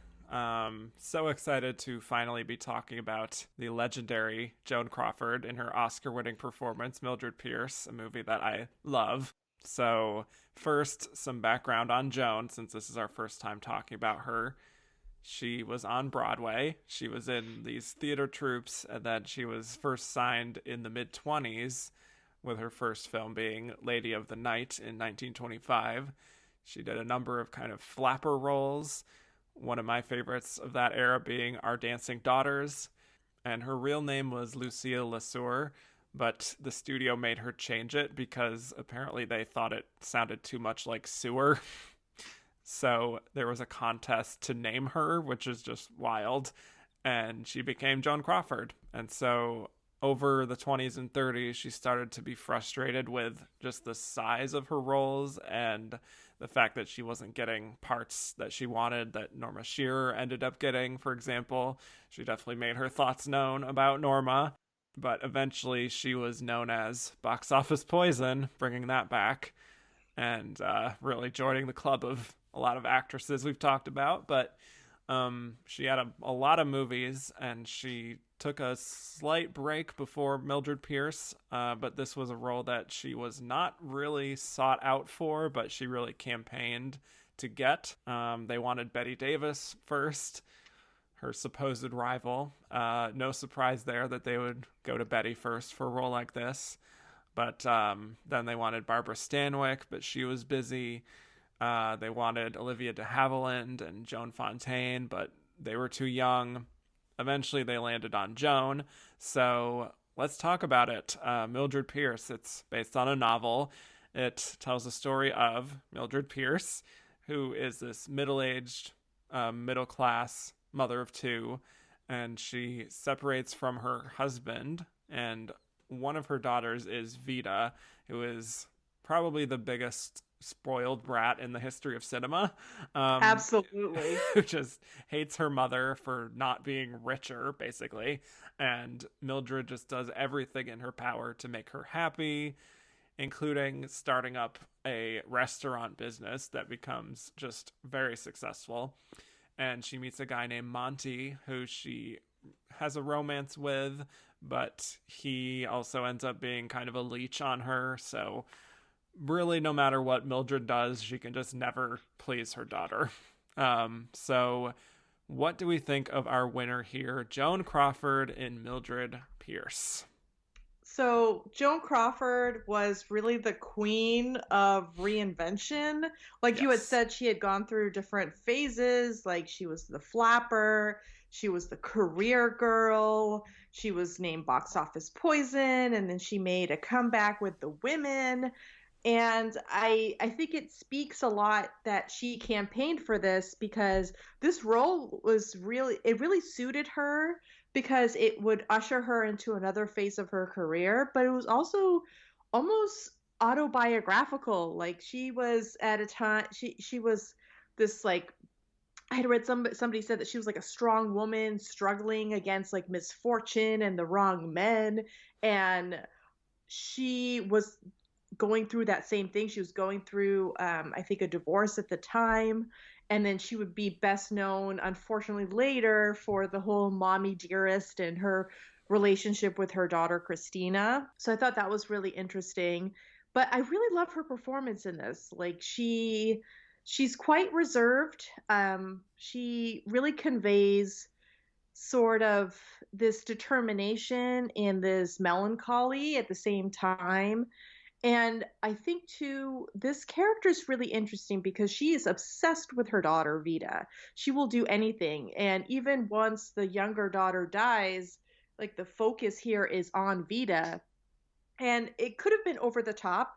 It could have been a little odd, but it feels genuine coming from Joan Crawford. Like she adds like sort of an authenticity here where you could tell this is really a mother who will do anything for her daughter, and her daughter just hates it, like does not want anything to do with her mother and just kind of uses her. So I think that speaks to Joan Crawford's sort of power here. She's determined to do something, she's determined to take on a new role that's interesting, something sort of meaty, and that could sort of like revive her career. And this was her big comeback. Absolutely. And for me, there's something kind of strange that happens to me every time I watch this movie, where I've seen it a number of times, but I get to like the halfway point and I'm just like so engrossed by this story. And I'm wondering to myself, like, is Joan Crawford like my favorite actress? Oh, And wow. it's truly like one of those examples of a performer who truly fits a role like a glove and is so seamless for me that I really just can't even separate the two of them. There's something just so compelling about her screen presence that is like the same kind of thing I was talking about with Barbara Stanwyck in Stella Dallas. Just where it's like you might not be able to pick out like certain scenes of a performance that are like, oh, this is her standout moment necessarily, but it's just like the totality of the performance is what makes it so noteworthy for me. And also, I guess similar to what I was talking about with Gene Tierney, there's something about like the face, the eyebrows, the way she stares at people that is so just like glamorous and evocative, but at the same time, really is reflecting just the weariness of her character. And with the film being told in flashback, like we start at the present, which is after all of this tumultuous stuff has gone down, and she's so clearly been through so much just pain, and it's like it's built up inside her. And I mean, she does look very glamorous in these like great furs that she's wearing, but she also, I think, is really showing that she is just a completely broken person, that she's really just gone past the point of no return, basically, and that sense of like doom almost. And that beginning portion really just hangs over the rest of the film, I think. We go into a flashback of all the events that led up to this murder that happens at the end. And I feel like even though, there's a very stylized glamour to the film sometimes that definitely casts her in a very movie star kind of light, she still does ground the film in a way that is just very necessary for this character to make you sympathize with this woman, even though she's making some choices that maybe aren't in her best interest all the time, and is just always putting others before herself, and just showing how much that's just like accumulated inside of her. Yeah, she carries this countenance of like defeat, but also determination to keep going, which I think is really interesting.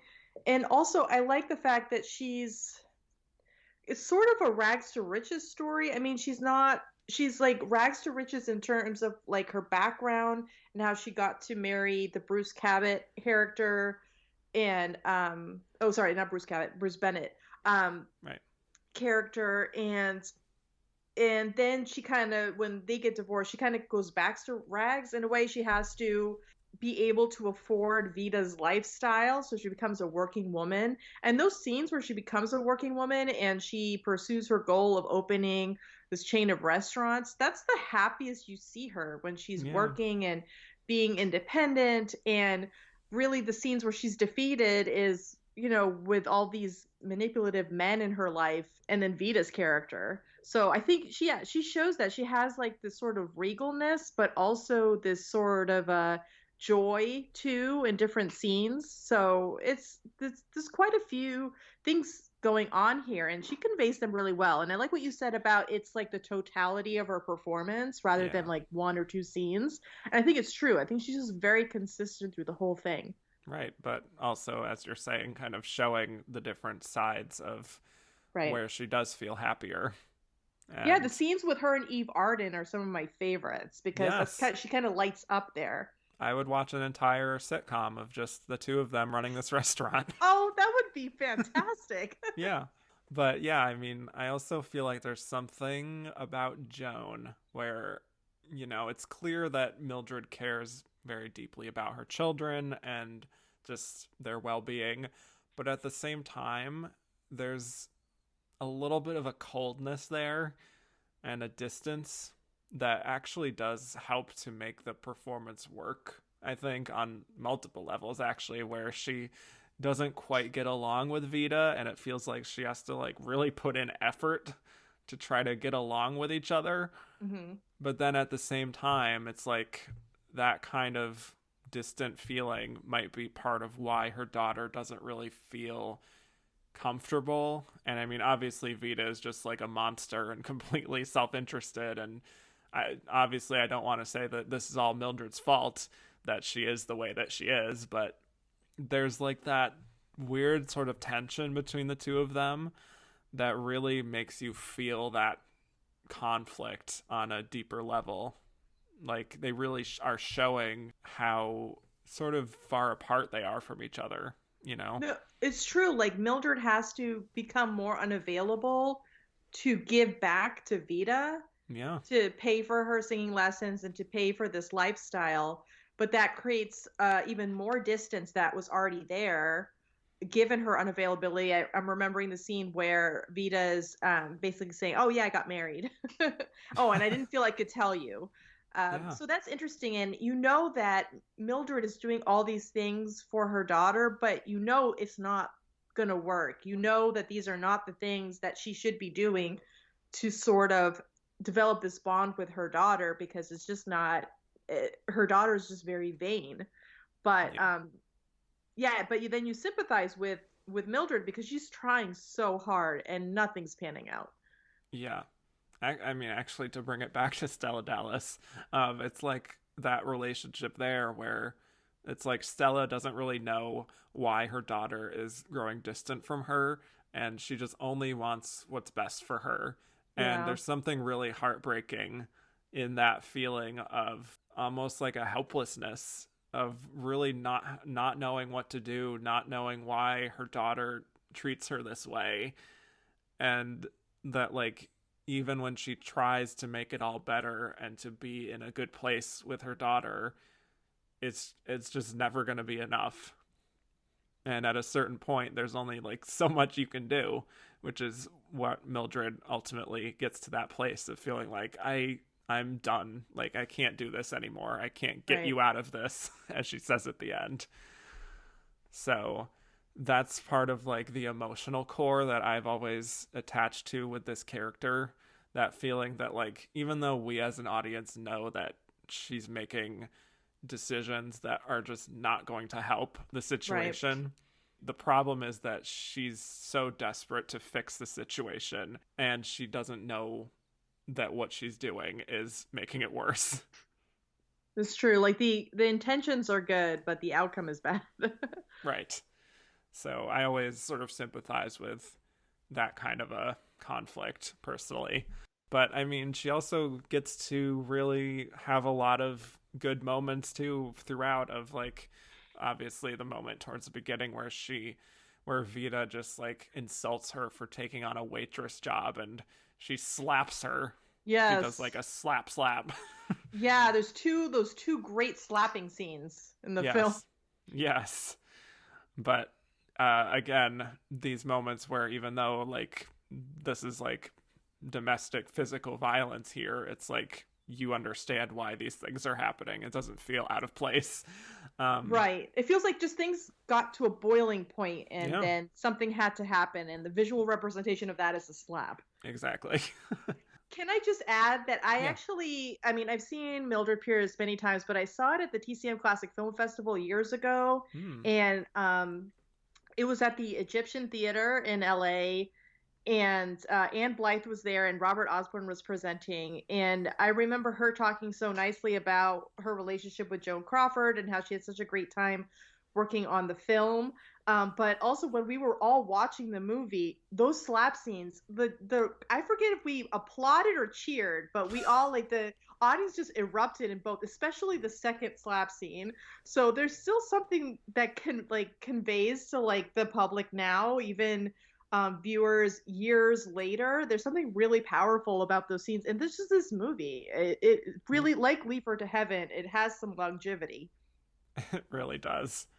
I just love the image of that, of just an entire audience reacting in that way. We were all like excited because Anne Blythe had mentioned the slapping scenes in her conversation with Robert Osborne, so we're all like in anticipation, Oh. knowing that those scenes are coming, and we were just so excited.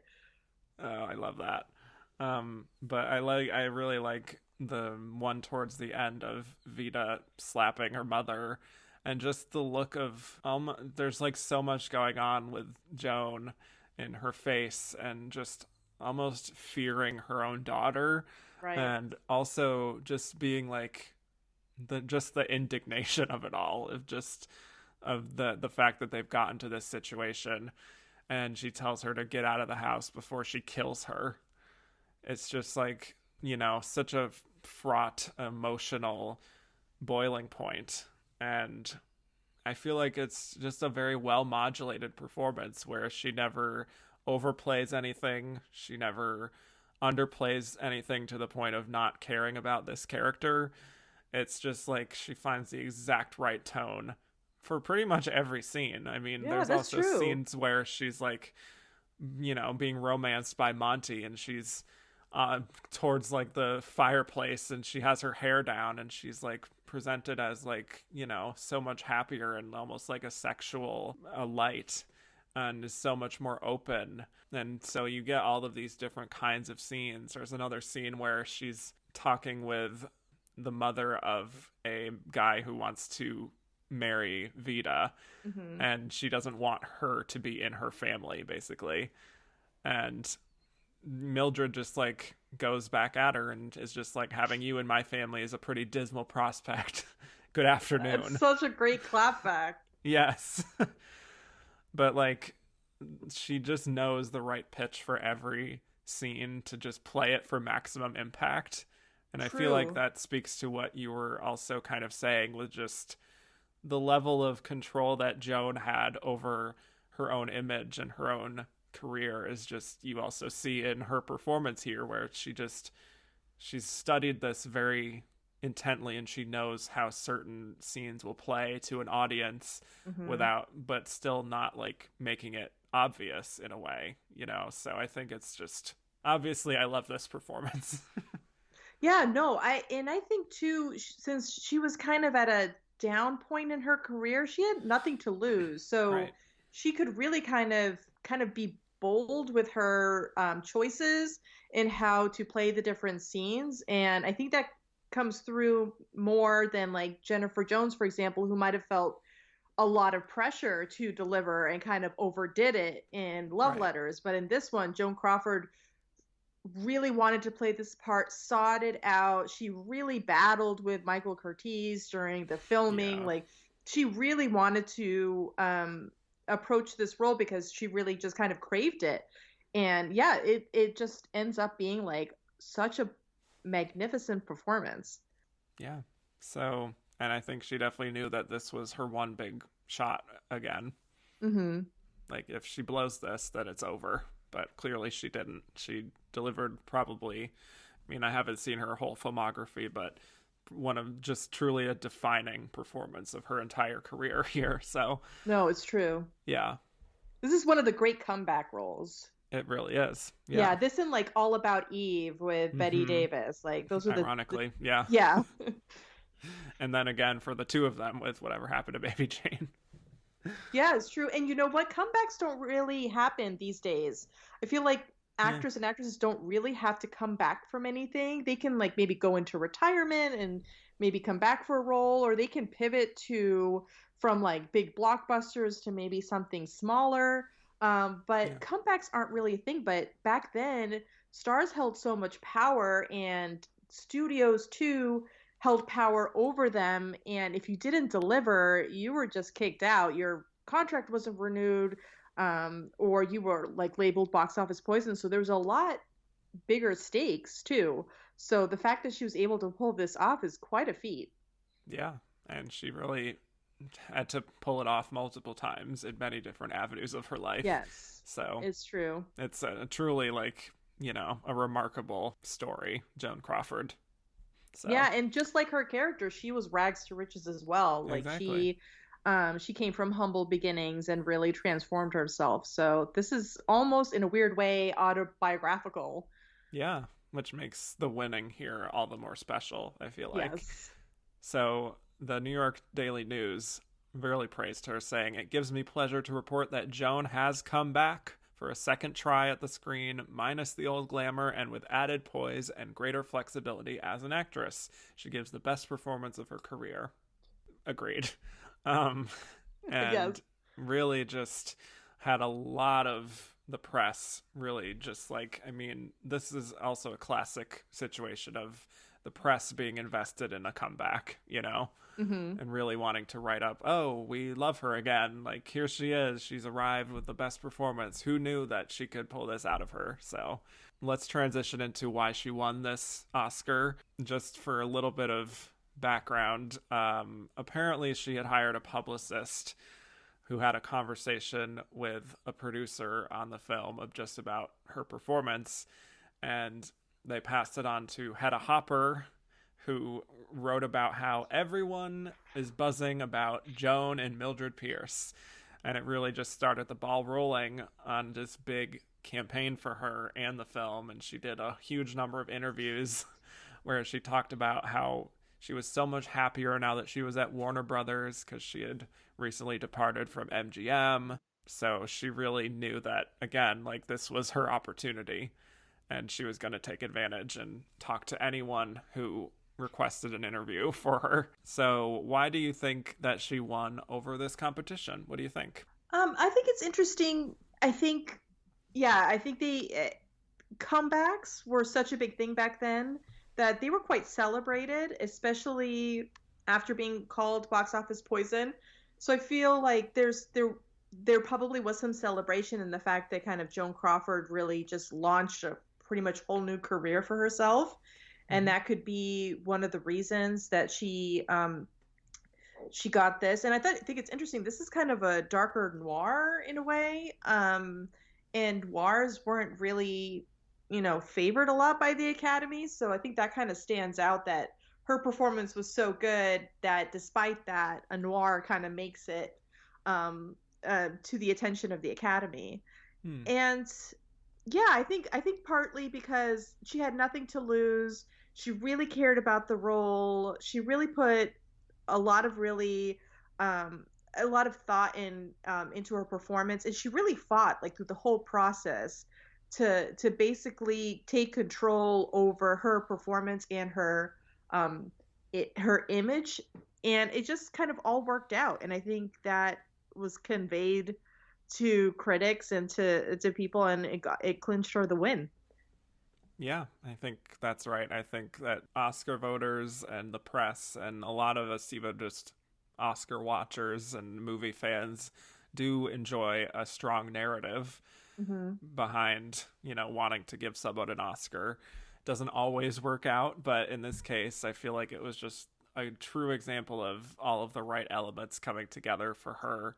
She Yeah. had already established herself, even though she hadn't gotten any other Oscar nominations up to this point. people very much knew who Joan Crawford was. Right. And it was all the more impressive that here she was really reinventing herself in a way. And yeah, I mean, you also look at the fact that the competition, like 3 of the 5 people already have Oscars by this point. Mm-hmm. So there's not like a big rush to reward one of them again necessarily. And, you know, the only other newbie is Gene Tierney, who I think, you know, based on the other nominations, it's clear that between the 2 film noir type performances, they definitely preferred Mildred Pierce, which gets a Best Picture nomination, for example. And I think also with that character of Gene Tierney, I feel like that's probably going to turn off some members of the Academy who can't really separate like performance from character. So, Oh, I can see that. They could be punishing the character for the evil stuff she does in the story, whereas Joan Crawford's character, Mildred Pierce, is a lot more sympathetic character because you're really rooting for her the whole way, even if you don't necessarily agree with what she's doing. Exactly. So, yeah, I think this is definitely kind of a no-brainer win. Ultimately, doesn't take a lot of analysis to figure out like how did she possibly win this. Well, look at the performance. Yeah, it's definitely not a stretch. And also I think it's interesting that everyone else is sort of at a peak in their career, and she's Joan Crawford's basically coming out of a low point. So that stands out from the others. I think that's quite interesting. Even though it was Gene Tierney's first nomination, she had already been in Laura and a couple other movies of note. So yeah, I think it's just the comeback role that really got Joan Crawford that Oscar statuette that she received in bed. Yes, we should talk about that because that's a big part of it too. Yes. I mean, again, owning her own narrative and knowing when to make moments for herself, I guess. Right. But she said that she was too sick to go to the Oscars. And there was a feeling that it was mostly like, I'm scared that I'm going to lose. Yeah, I did read that. I read that she was scared that Ingrid Bergman was going to win, and what's the point of going? So she had like a panic attack, and it led to what some people consider psychosomatic symptoms. Like she came down with like a cold.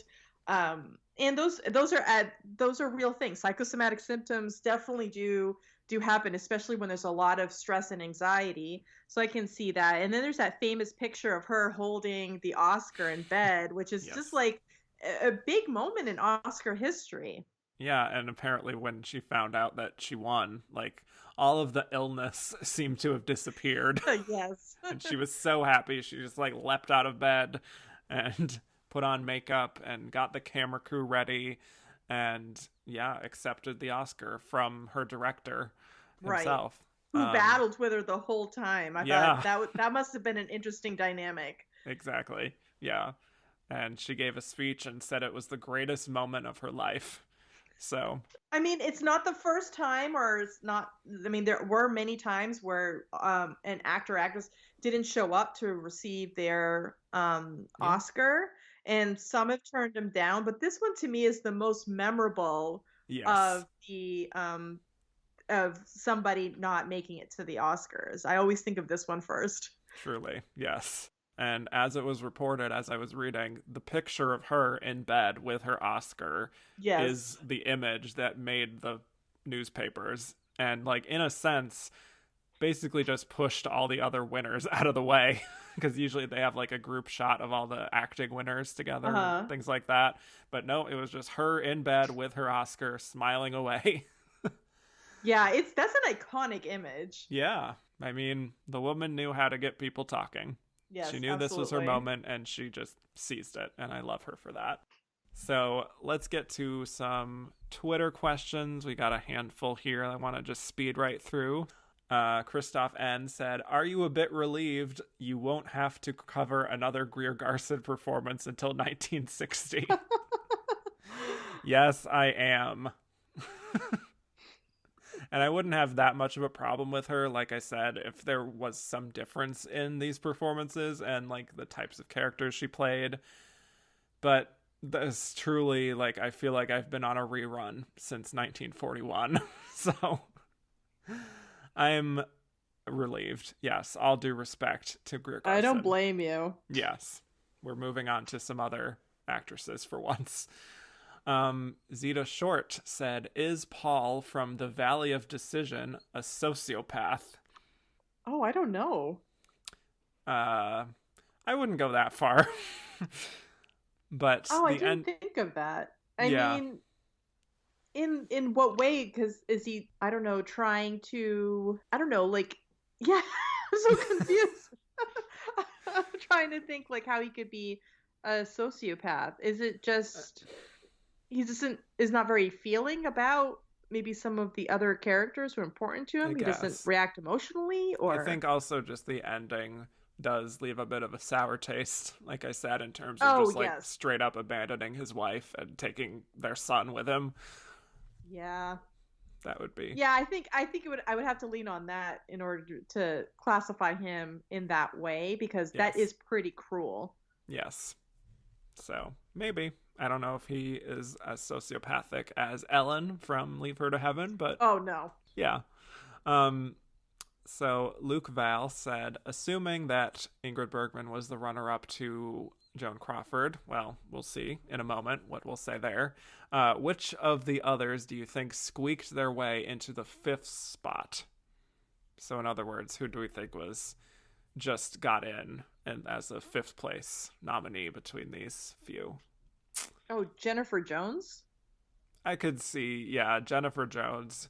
Maybe Gene Tierney, I hate to say. Mm-hmm. If only because this was her only nomination, and also because the character is so devious and they don't always like that. But I'm just going to say Jennifer Jones. Yeah, I definitely think this was more like head honchos, David O. Selznick kind of pulling strings and campaigning for her behind the scenes and got her that one spot. And yeah, for Gene Tierney, I think that what boosts the film is the Technicolor. Yeah, that's true. And because all the other films are black and white, I think that might have added some excitement to it. And how beautiful she looks in the film as well probably added some swayed some minds in order to nominate her. Yeah. Okay, you've convinced me. It's Jennifer Jones, 5th. Speaking of which, Miles McHale says, is Jennifer Jones our most forgotten 40s, 50s Oscar darling? I don't know. I hear her in just the classic film world. I hear her brought up all the time. She kind of had a little renaissance recently once Criterion released Clooney Brown. I feel like there was like a little surge of appreciation for her. Yeah, but she's not as well known as the other actors here. Yeah, I mean, I've seen sometimes in the questions people have argued that Greer Garson is our most forgotten, but she does have her fans. With Jennifer Jones, I haven't really seen like a big fan base for her. In my own circles. I don't know about you, but as far as someone getting 5 nominations like Jennifer did and not really standing the test of time, one of my most forgotten, I would say. Yeah. So Ben Miller said, Gene Tierney is the most beautiful woman to have ever existed. I have no question. Agreed. Wow, that's a statement. She was really striking in the fact that she was very petite and slender, and she had these magnificent eyes and this sort of very, very adorable, like, overbite, too, that just added to her charm. Mm-hmm. And she was also very stately and wore clothes really well. I think there's a lot there to soak in if you're watching her on the big screen. Exactly. Miles McHale said, if Gene Tierney had been nominated for Laura, and then again here, would she have had more heat to win? I like her in Laura, but I don't necessarily think that's like a great performance. I mean, if she was nominated for Laura, then it would speak to her popularity. So I guess I would say that she would have more of a chance this year, in the sense that it would be clear that people really love her. Right. We've seen just from doing this show how sometimes there are actresses that get 1 nomination, maybe 2 nominations, and then it's their time to win. Like with Ingrid Bergman and Greer Garson and Joan Fontaine. Like, that was a very popular trajectory. Like, here you go, welcome to the club, and then next time we'll give you the win. So do you think this is Leave Her to Heaven could have been sort of a catch-up Yeah, nomination? Like we should have possibly. nominated you for Laura, but Yeah. hey, we'll give you this one. I mean, that Yes. happens a lot, I guess. I think so. I think so. A shame that it couldn't continue. But Eric Maxwell Brunn said, why was this the only Oscar nomination for Gene Tierney? Yeah, I mean, yeah, she had some good roles afterwards. Yeah. I'm not sure. I don't know if she just wasn't showy enough in the way that stands out to the Academy in a very obvious way. Maybe it was the kinds of films. I'm not really sure. Sometimes people just fall through the cracks and they're not nominated. They only get one chance. Yeah, that does happen. Yeah. Marcel said, pick a side, Joan or Betty.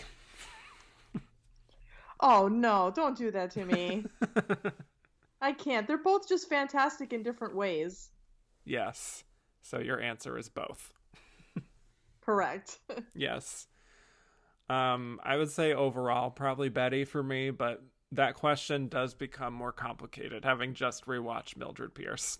So that's where I stand. Dustin Van said, what would have been Joan Crawford's Oscar clip for this year? Oh, the slapping scene?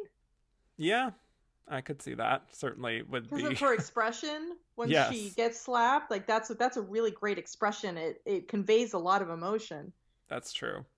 I was also thinking of the scene where her younger daughter dies, Yes. where she gets to really show a lot of range there.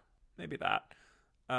Emily said, if you could only award one Joan Crawford performance, would this be it, or would you have chosen a different one?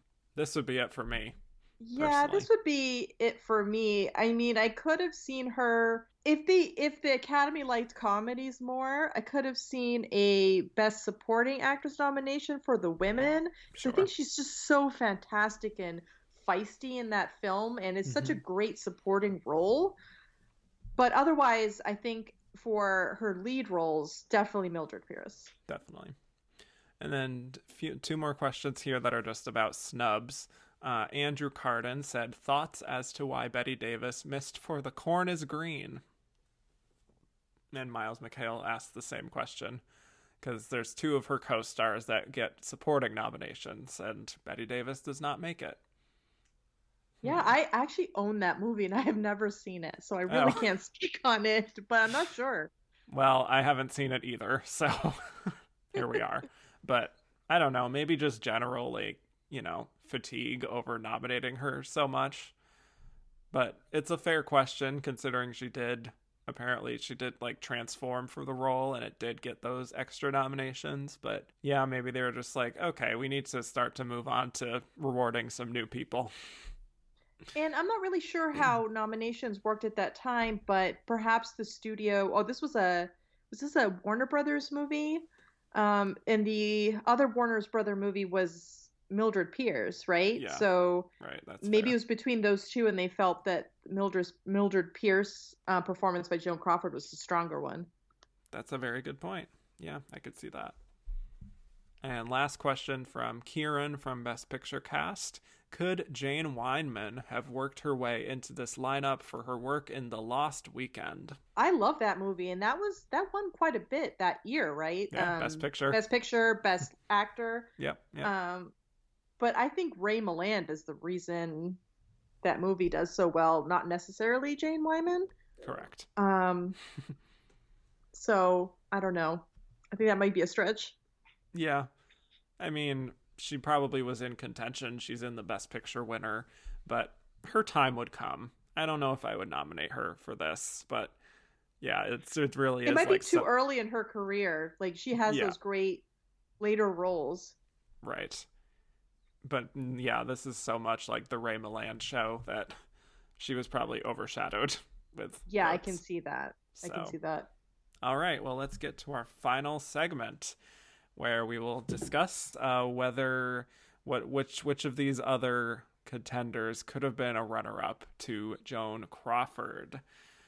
What do you think? Who do you think was close? So if I'm thinking of the mindset of the time, I think the runner-up would be Ingrid Bergman in The Bells of St. Mary's because it probably hit a lot of notes for what people were craving to see at the time, and especially just after World War II. A lot of these kind of feel-good, sentimental movies with a little bit of drama. But for me, with like modern eyes looking back, I really think Gene Tierney and Leave Her to Heaven would have been the worthy runner-up because she has such a great role. This is like a great villain part for her. And she does it so well with a lot of subtlety in her expression. And that's really hard to convey, but you feel it really strongly. Like you can tell this is a very manipulative, controlling woman, and you are scared of her. And she doesn't even she doesn't show it in a forceful performance, or she doesn't overact. It's just all very subtle but powerful. So modern Raquel would would give it to her, but I think if I were back in the 40s, I might give it to Ingrid Bergman. Yes. I think you're pretty much right on the money there. I mean, this was the year of Ingrid Bergman in many ways. She was in Saratoga Trunk. She was also in Spellbound, which got a Best Picture nomination, as did The Bells of St. Mary's. And like, keep in mind, this is in a field of 5. So the Best Picture lineup had 2 films starring Ingrid Bergman. And she did win the New York Film Critics Award. She won the Golden Globe. I mean, Joan herself said that she was scared that Ingrid would win. So I feel like, yeah, it was probably Ingrid Bergman. Maybe, I don't know how close the vote was in the end, but there was potential for her to go back to back with Gaslight and The Bells of St. Mary's. Which, I wonder if she was the favorite to win and maybe Joan Crawford's win was an upset? Yeah, I could see that. Yeah, because like I said, it's winning all these critics and precursor awards. Right. As much as, like, who knows how much that had an influence on anything in 1945 compared to now, but still, I'm sure it shaped the race for her to be like, oh, it's probably just going to be Ingrid again. But here we are. Well, final question for you. Who would you have voted for from this lineup? Definitely Joan Crawford and Mildred Pierce. Yeah, I just think, like you said earlier, it's just a very consistent performance, and overall, it's just like the totality of it is just so fantastic. And this is an endlessly watchable movie. I mean, even when you know what happens, I still find myself like, ooh, what's going on? Is Vita gonna change her mind? It's just, there's some anticipation in this that even continues over multiple viewings, and Joan Crawford really carries it. She really does, and you believe that all these men are obsessed with her in some respect. Yeah. Too, she has this charisma and this kind of regal quality too, and you can tell you're watching a bona fide movie star do her thing. Yeah, well, we are totally in lockstep here. I definitely would have voted for Joan Crawford. I think this is one of the most deserving Best Actress wins ever. Yes. As much as I love Gene Tierney and Leave Her to Heaven, I just feel like there was something special that happened here with Joan Crawford and Mildred Pierce that I cannot pass up. In a weaker year, I definitely would have gone with Gene Tierney, but with Joan Crawford, I cannot resist. So thank you so much, Raquel, for joining me today to talk about these fabulous ladies. I really appreciate your time. Thank you. Thank you. This was a lot of fun. Yes. And where can people find more from you on the internet? So I have a classic movie blog, Out of the Past, and a new movie blog, Kel Movies, and I update those quite regularly with movie reviews and all sorts of things about classic movie books. And I have a YouTube channel, Out of the Past, that I'm going to be reviving soon. So I'd love to see you there. And you can find me where I'm most prolific is my Twitter, at Raquel Stecher, just my name. Excellent. Well, thank you all so much for listening. You can find me on Twitter at Kevin_Jacobson, and the podcast is at Oscar Runner-Up on Twitter. Instagram at And the Runner Up Is. Rate, review, and subscribe if you haven't already. And if you like what you heard and want to hear more, go to patreon.com/And the Runner Up Is, where you can hear a whole bunch of bonus episodes. So that's it for March, and in 3 weeks, the first week of April, we'll be talking about the 1946 Best Actress race. The nominees there were Olivia de Havilland for To Each His Own, Celia Johnson for Brief Encounter, Jennifer Jones for Duel in the Sun, Rosalind Russell for Sister Kenny, and Jane Wyman for The Yearling, with the winner being Olivia de Havilland. So that's what to watch before next episode. Thanks again, Raquel. Thank you. And with that, I will bid you all adieu.